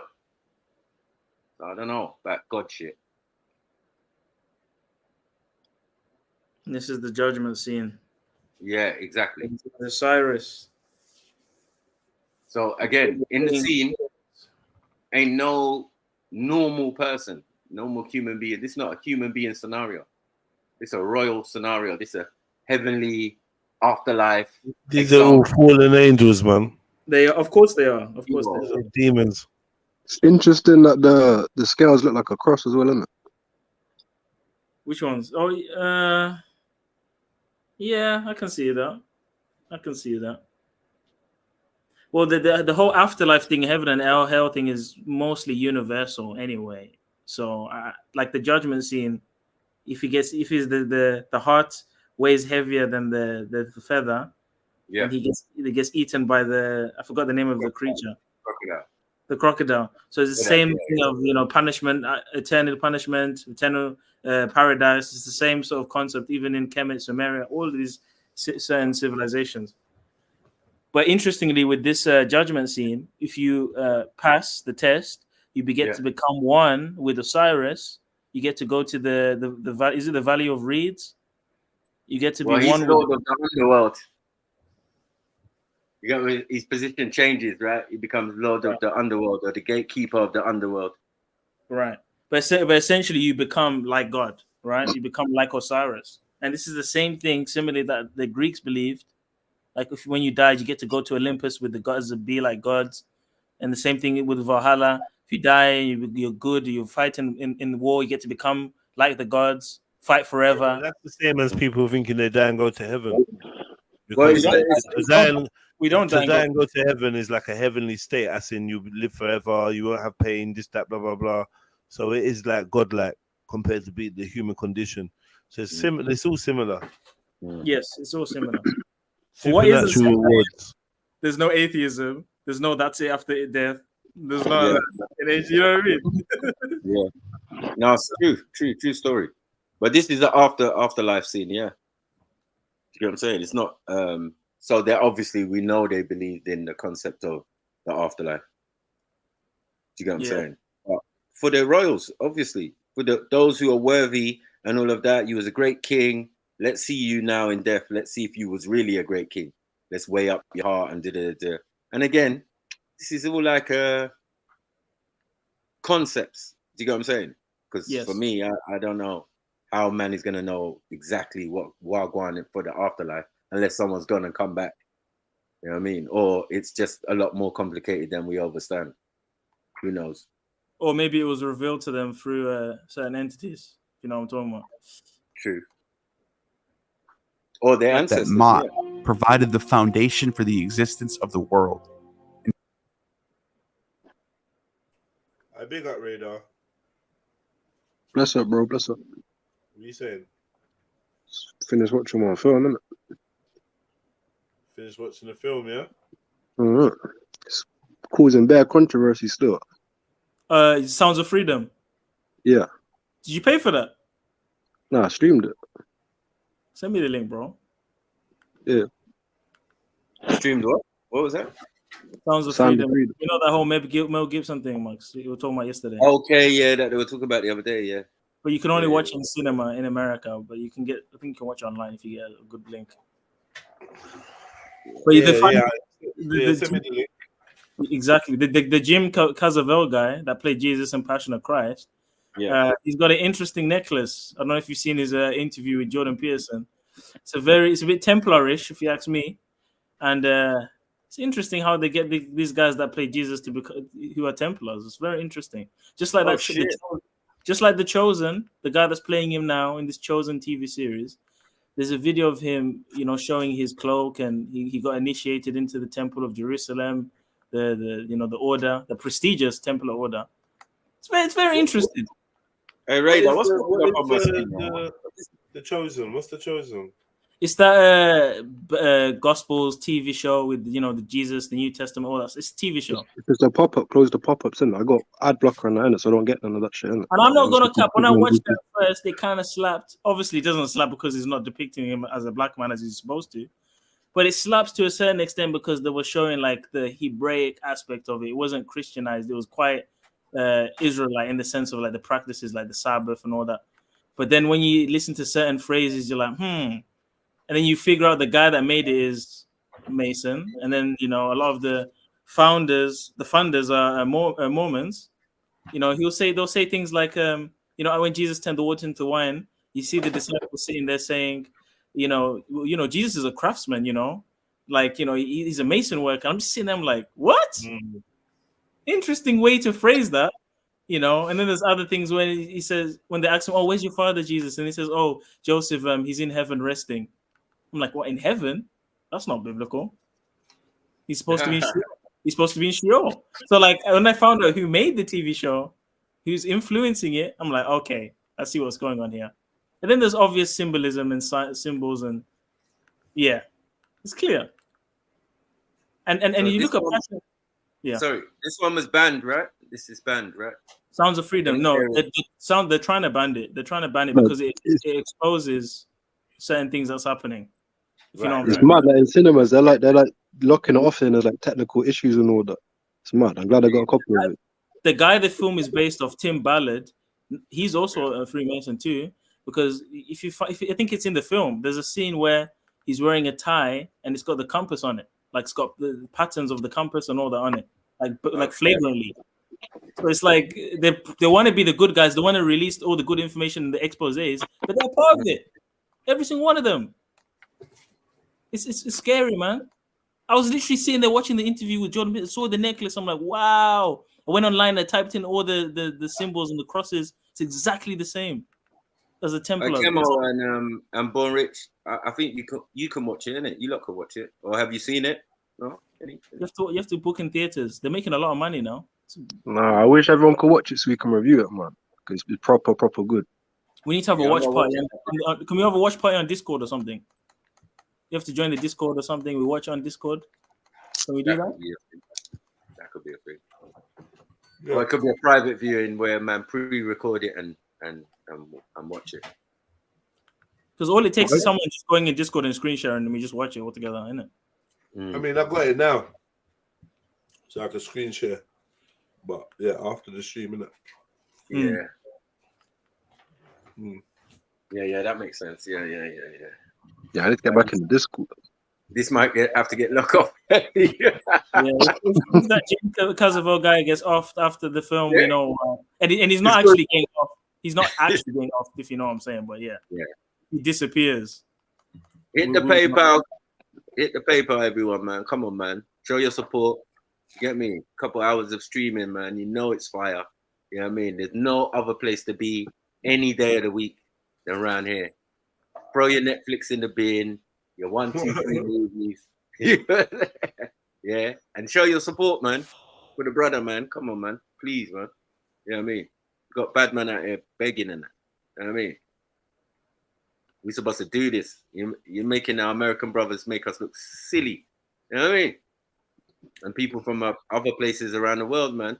You know what I mean? I told you, sometimes that money gets changed up and it's only like a couple pound, but I appreciate it because it came from New Zealand or wherever. Do you get it? Once you transfer that into British money, it's just like, yeah, not much. But yeah, man, definitely show your support, family, man, because to run a stream, it's not no joke.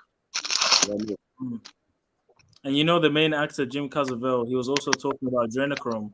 And I was like, wow, they're really going in now. This is crazy. Right. My mom was going in saying, I can't say too much, but, you know, they don't only do these trafficking things for sexual reasons. They're trying to extract adrenochrome and da-da-da-da. I was seeing them like, wow. Wow.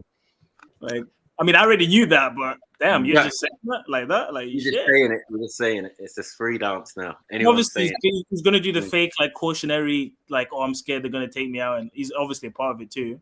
But yeah, it's interesting how they're just letting that out now. Right. But I remember seeing it on Ellen with Sandra Bullock in that. The one episode with Sandra Bullock on there, and they were talking about it. Adrenochrome? Yeah. No way. Yep.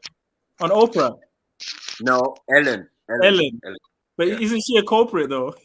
Yeah. But it's with Sandra Bullock. Sandra Bullock is sus as well. I'm not gonna count. Right. She's so witchy, bro. Like she's so witchy. And some of these people are 80. Oh no! When I saw the picture of Tom Cruise and his old wife, what's her name? Oh shit, the Australian girl. What's her name? If you see the two of them put together, like, bruh, they were married and that. And she looks like his mom, innit? Yeah. Fully white hair. He's there looking young with stretched out skin and that. You know what I mean? Like, bruh. And we know what he has to do to keep young looking like that. Right, exactly. Yeah. I couldn't believe Nicole Kidman, that's it. Yeah. Have you seen what he looks like now in his new movie, Mission Impossible, the next Mission Impossible 11 or 10 or whatever? Looks like he's in his 30s. He looks like he's in his 30s, bro. How is this man touching 17? He looks like he's in his 30s. That's what I'm trying to say. Crazy, bro. They put the thing up and they said 71 she was, right? And then they put a picture of him, same age or something similar. But it was just like, bro, they are how? Even Sylvester. I remember when they did a sex film kind of together, kind of erotic kind of thing back in the day. She looks old now, boy. Old, white hair, you know. She was ginger before I saw her. Something. But yeah, he's using that thing. There's a few others who are using it, and you can blatantly see that they're using it. Because there's no way they should be that age. They should be the age of some of their acting partners. You know what I mean? Like these Joe Pesci's and them, man. They have to use CGI. Did you watch The Irishman? Yeah. Exactly. Bare CGI in that, right? Mm-hmm. And then at the end, they kind of show them normal, but then that means they're old. So there was less need for special effects and makeup. The special effects and makeup was for them when they were supposedly young. I also think some of it's plastic surgery, modifications, and also gene therapy, homotherapy. Yeah. You know, like the hormone therapy. Sorry. You know, like the TRT. I know. Yes. I know. My bad. So, you know, like the testosterone replacement therapy, there's a bag of steroids. Because really and truly, if you're 70, how many years do you have left? You can take some extreme stuff anyway at that point. Because if you take the stuff that takes you out 30 years later, well, if you're already 70, you're not going to be in by 100 in it. So you can take some crazy shit at that age. You know what I mean? So imagine what kind of drugs they're on, bro. Imagine. No, but that's why some people have to disappear when they're 99 and that. Because it's kind of bait. Kind of bait. You know what I mean? Like, when is still alive? Huh? Yeah, they got Sad to announce that Hollywood legend has passed today, and you're thinking, "Wow, he was still alive." Right, yeah. I put that nigga down 20 years ago. Like, what the To fuck? announce, Hollywood legend Fred Astaire has died peacefully. His family asks for respect. You're thinking, huh? Fred Astaire? What? I mean, look at Sylvester Stallone, man. Look at Sylvester Stallone, man. What's wrong with that guy, man? When he was 30, things was black and white still. I just don't understand what's going on. It's strange because he's always had that talking impediment, whatever, like that mouth thing. But even then, like, bro, when he was 50 something, he looked like he was late 20s, bro. Like, what's going on? Oh, the Stallone brothers too. Let's not get twisted. Yeah, Stallone is another one, bro. Yeah, that man was 30 something when they made the first Rocky. Mad. That's crazy, bro. Yeah, first blood in that. Yeah, man was a grown ass man. Have you noticed? Yeah, they have moments where I don't know if the drugs wear off or what they're doing wears off, and you can see, wow, this dude is old. But then a few years later, they look young again. Younger. Yeah. Like what? What happened? Lots of surgery and other stuff. What's that man, the comedian, the black guy? Remember, a lot of the images that you see are controlled as well. So that's right. Like, you might see them. Oh, he's just stepped out of a club, but yeah, that was a picture that was, they got a little society, man, of what goes up. So that's true. Now there's bear man who always say, yeah, that's Photoshop. Like, oh shit, I didn't even notice. Look at the arm and look at the leg and and you can clearly see, and you're like, oh shit, for real.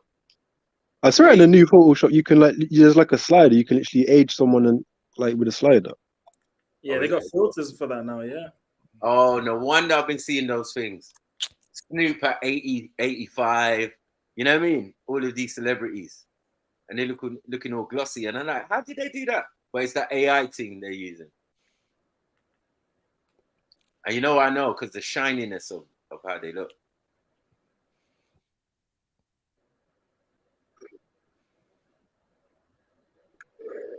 I could put a link there if I want the new Photoshop stuff. What? Where?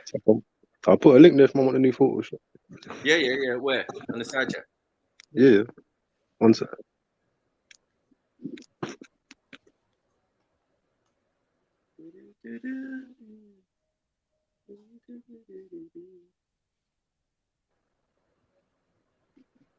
I mean, there are a couple of celebrities that seem to have aged gracefully to a certain extent, like Robert De Niro, right? I mean, he probably could look old. I'm sure he's done things too, but yeah, you can look at him and say, okay, you look like your age. You know what I mean? No, but like, someone that's so ugly, yeah, like them, they actually look better when they're older. Like them Tommy Lee Jones and them type of guys, like bumpy skin when they're young, and then now they're older. It's just like, actually, you look better, and you look younger than some of the other people. Mm. But then you've got my man, the cook, what's his name? Gordon Ramsay. Who had the wrinkles removed. Did he? From remember he was badly wrinkled before. Had like some old man face and some really wrinkled forehead. No. Like he's stressed out or something, and then you don't need to see what's his name. Go. The X Factor done. X Factor. Simon Cowell. No, he stretched out his face. He stretched out his face, bro. That's shit surgery. He got lipstick and blush and everything. Looks like a woman, man. What is he done, man? Yeah, high cheekbones. Like, what are you doing, cuz? What is he doing, man? Yeah. How are you a European West African? Like, stop it, man. Behave yourself.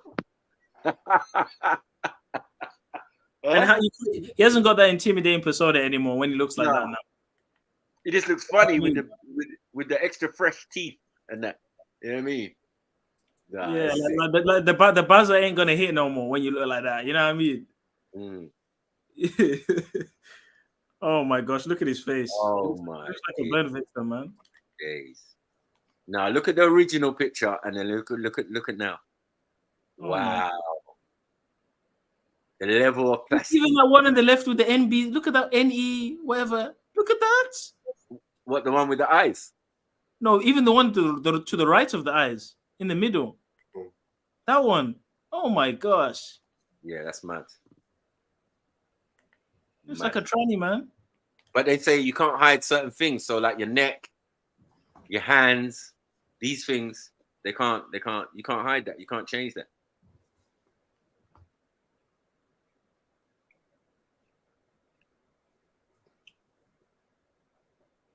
Oh my gosh. Now can we get Tom? Oh my god. Oh my gosh. Hey, this is Jedi's pet hate struggle beard. What these niggas out here with struggle beard? Keanu beard. The Keanu. Yeah, like, what are we doing here, man? Eminem beard. Yeah, Eminem. Because Keanu must have got some implants or something. Cause his thing is all glossy now, kind of. Yeah. But yeah, Eminem beard, fake beard, that. Get me, G.I. Joe action man beard. Right. Get me. But yeah. Why was your beard look like that? Explain. Have you got a beard or not? Probably went to Turkey, man. Technically, should there be that much face showing behind your beard? Come on, man. What are we doing?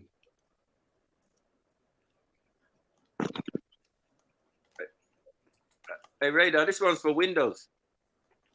Oh, one sec. The one that's for Mac. Yeah. Huh? One sec. I low-key think people that do plastic surgery might be demon possessed. There's something about looking into the mirror and saying, I don't like the way I was made, and always trying to change something. Of course. It's demonic, man. I think they're demon possessed. You look at all this Black China and all that. Most of these people that, go heavy in the occult, they seem to be very obsessed with modifying their body. It's almost like a form of... They'd rather change the way their face looks than face age. Right? Do you remember the worst one? They'd rather look like a distorted version of themselves than an old version of themselves. Like I did this to myself now, not nature. Yeah. Right. Wow. Mad. Yeah, Michael Douglas is another one. Do you remember? His face split open. I remember the thing. He was doing an interview and the side of the face, the pins had come out. No way. But the side of his face was open. Swear down. On TV? On TV, Black. Did he put it back together, or did they take off the? No, they didn't do that. It's like he didn't notice. You know what I'm saying? He was doing an interview with his wifey. What's her name? Catherine Zeta-Jones, isn't it? Yeah. And then she's had surgery, but she didn't really need it as much as him. But yeah, for him to keep up with her, he made sure he had surgery. I was like, And then the pins came out. I was like, no. Why? Why would you do this? Because he stretched his face. You know, like when they pull the skin tight. They must have slit it, pulled the skin, and then stitched it back. Or they put these, like a stapler. Yeah, swear down. Inside the man's face. Super glue, the super glue, blue tacked his face. Right. Yeah. All I know, that was a couple of years ago. Little midgets to the side of his face, pulling his skin back. Poor. Let's bring up Nicole Kidman and Tom Cruise. Oh my gosh. So once you put that, there's a collage of them together, same age group, and it's a madness. But there's a high level of plastic surgery where it looks real. And I think for some of them, they may be doing that. Like Tom Cruise. Of course, Tom Cruise has had something done. He just doesn't look as much as a disaster as people like Simon Cole. I believe you. I believe you, man. I mean,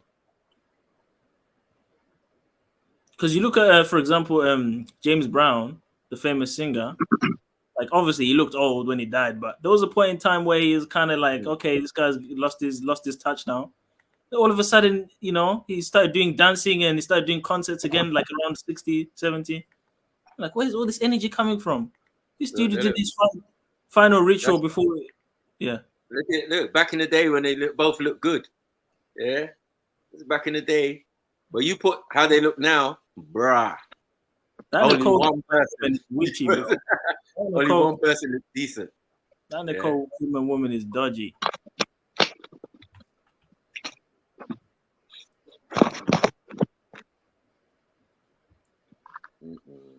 What are you not seeing? I didn't see it. They ain't even got the picture.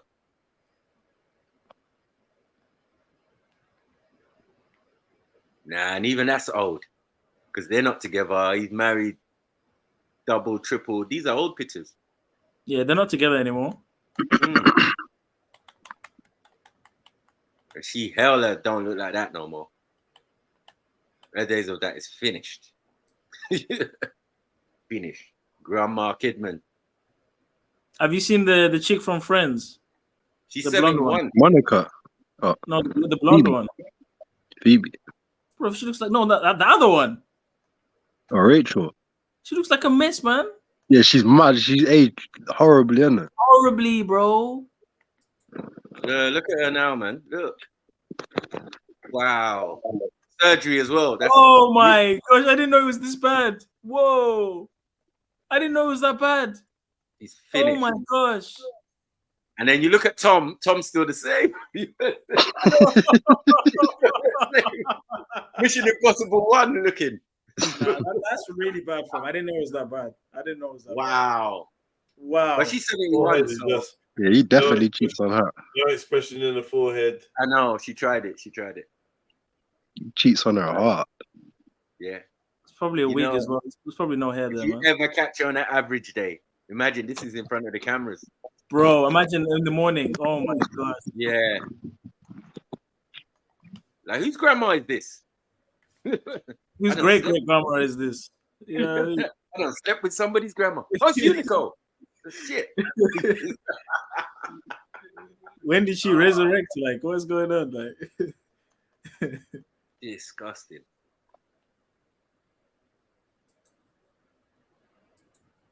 Man, drag that picture quickly. Yeah, that's the lion face. You know when they've done too much. Yeah. Oh my god. It's lying it. Is that looking like Jackie Stallone? Yeah, yeah, Jackie. That's the hardest line ever. You're like, oh my god, Jackie. Yeah, Jackie. Oh shit. All right. That woman went to sleep and her eyes couldn't close. Remember in the Big Brother house? It was mad. There's a Mazzolini. Yeah? She was sleeping and her eyes was fully open. You done cut off too much eyelid, love. Mad. Wow. Well, they're saying that's a makeup blunder, yeah? That ain't no makeup blunder. That's cocaine.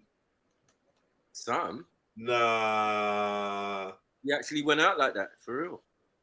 Epic makeup, fella. That ain't no nah. The neck bone, Becky. The neck. Bio. See, the neck never lies. And the hands and that. So the neck key to death. Yeah. Her whole forehead was just like no, like there was no. Yeah, life. no, not a wrinkle. How you got not a wrinkle? Not one. No sign of life. Yeah. But when you was young, it was cool. Look, then and now, who's that? Rah. And if she starts looking young, all of a sudden, we know why. We know why, yeah. They go through these stages. And you be thinking, right, that person looks old. And then next minute, bow. Fresh, brand new teeth. You get me?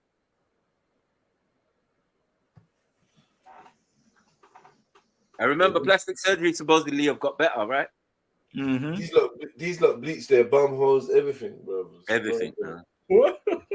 Get new pum pum, get the pussy reupholstered. Yeah. Yeah, you get me? Spoilers on it. You know what I mean? Yeah. They're not playing, bro. Rims. Proper. Pause. Rims on the rims. Pause.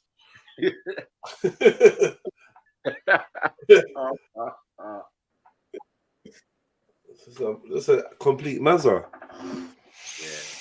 Yeah. And now we got to think of like the ones that are younger than her. Take fat from here, put it there. Take this from there. Yeah. With me. 71. Come on, family. Yeah. We know what a Some men are doing height extension. Yeah. Yeah, taking part of the bones and extending. Yeah. Where do you take the bone from to put like? Where are you taking the bone from?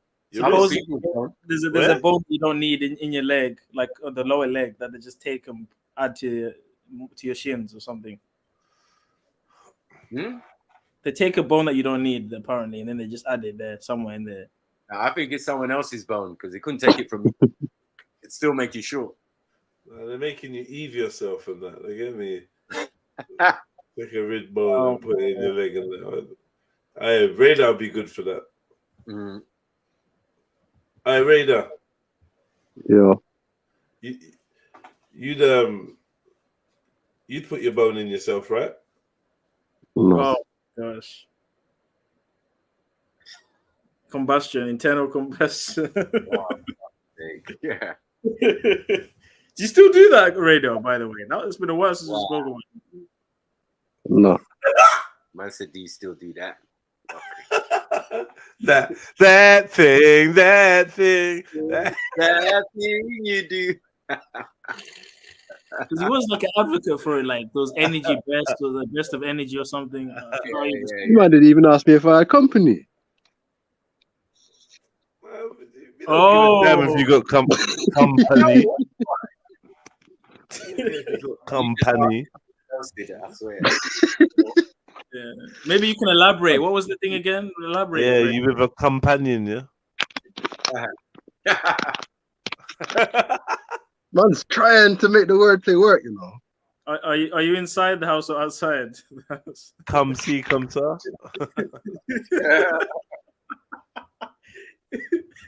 It's probably to you like that you ain't allowed to do a joke. He's gone silent, man. I guess he's saying no comment.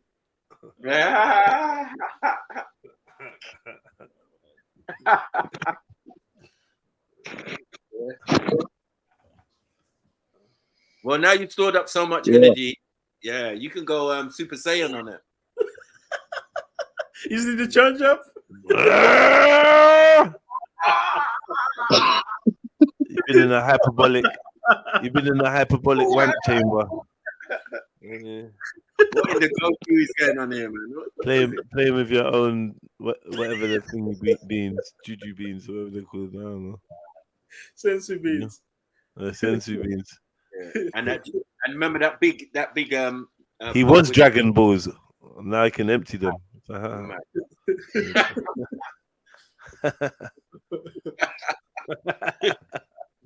Dragon Balls all over your face, girl.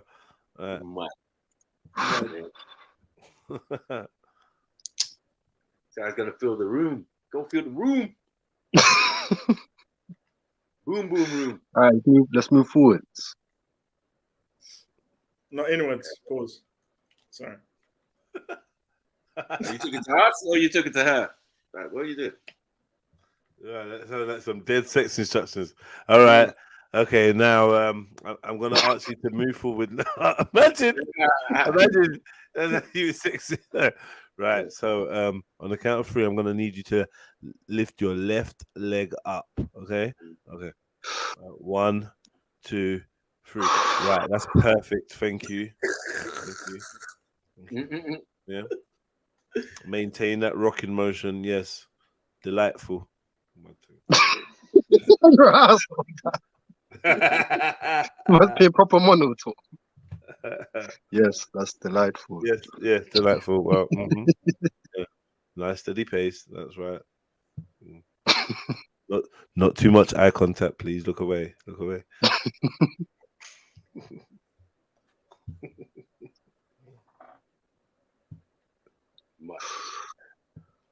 Moving forwards. Someone does it like that somewhere. Moving forwards. Yeah, that's what you can say. Check out that site. Okay. You should check out that site. There's a lot of good downloads on that. What site's that? The site in the back chat.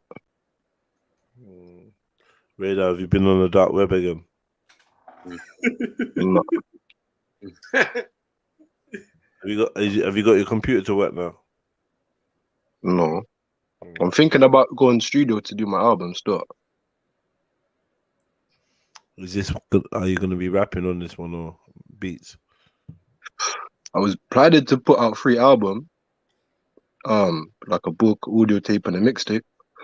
But I'm just going to be a rap album, and I'm probably just going to use like old school beats. Yeah, don't use the audio thing again. Like,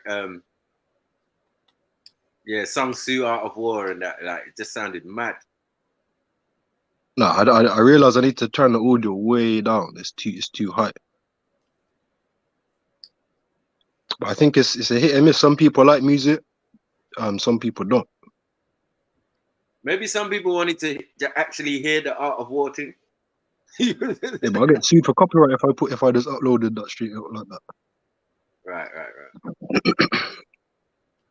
Well, what did you do to the Art of War? You rapped over it. Nice. No, I took an audio recording of it and then I put background music to it. And I kind of changed the vocals a little bit. Oh. Well, all the way through it? Yeah. It's on his page, Jed. It's on his page. We went there the other day, man. It's not... Oh, okay.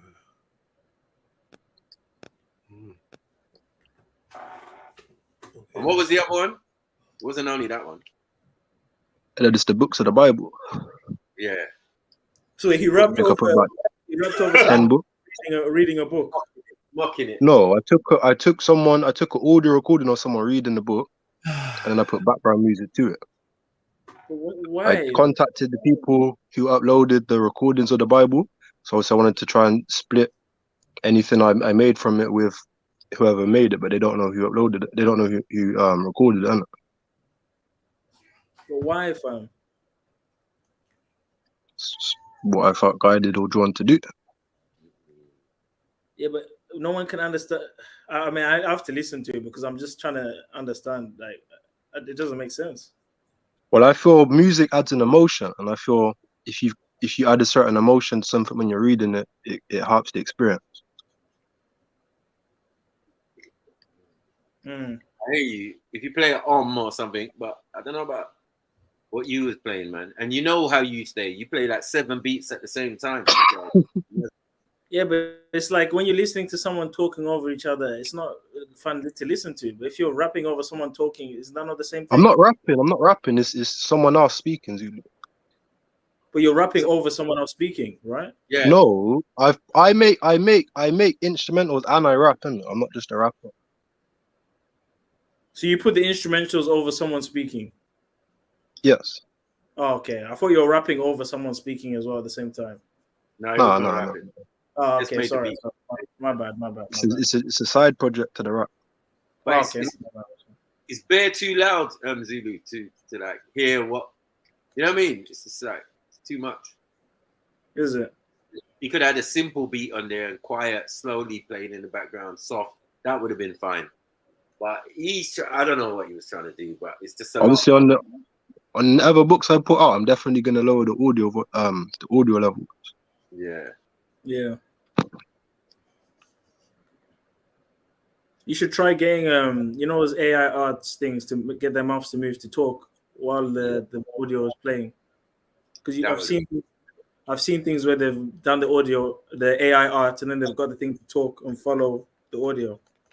Nah, that'd be way too complicated because each book's like over 10 hours, I think. So it's like it's a lot of work, isn't it? Is it? So 10 hours. Yeah, but who's gonna sit through 10 hours though, bro? They're gonna pause it and it's then in chapters, isn't it? It's not the whole. I split it into chapters, isn't it? So you can capture all you left off. It's like, say if you wanted to listen to the Bible when you go to sleep or something, you got the background music, got the Bible playing. It's a good vibe. Yeah, but it's like the book of Ezekiel and what was the other one? Something. It wasn't the whole Bible. I'm gonna put the whole Bible up eventually, but it's gonna take me years. Oh my gosh. It's never been done. This is damn right. It's never been done, and it's unique. So what compelled you to do this? What ailed you to do this? Spirits. Like I said, I feel I personally enjoy background music to talking. I feel it adds an emotion, and I feel it like it changes the way you perceive it. And I think it's a good experience to have background music to the Bible. It adds a lot of emotion to it, rather than just listening to someone talking. You proper get into it.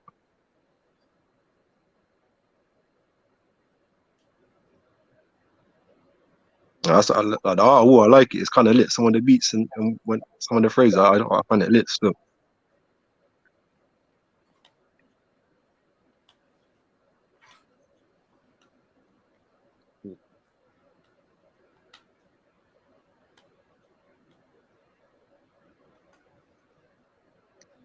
But yeah, with the rap, I'm probably not gonna use any of my beats for my album. I'm just gonna use old school beats. I got a lot of complaints about my beats, so for the first rap album, I'm just gonna take a lot of the feedback that I've been hearing.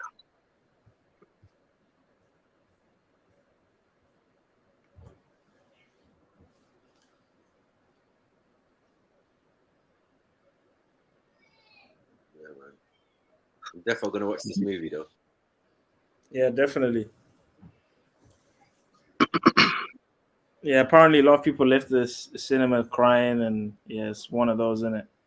Is it? The emotional, it's emotional, like the ending still, I can't lie. It almost made me teary. Well, you cried, yeah? Matt. No, I said it almost made me teary. It's like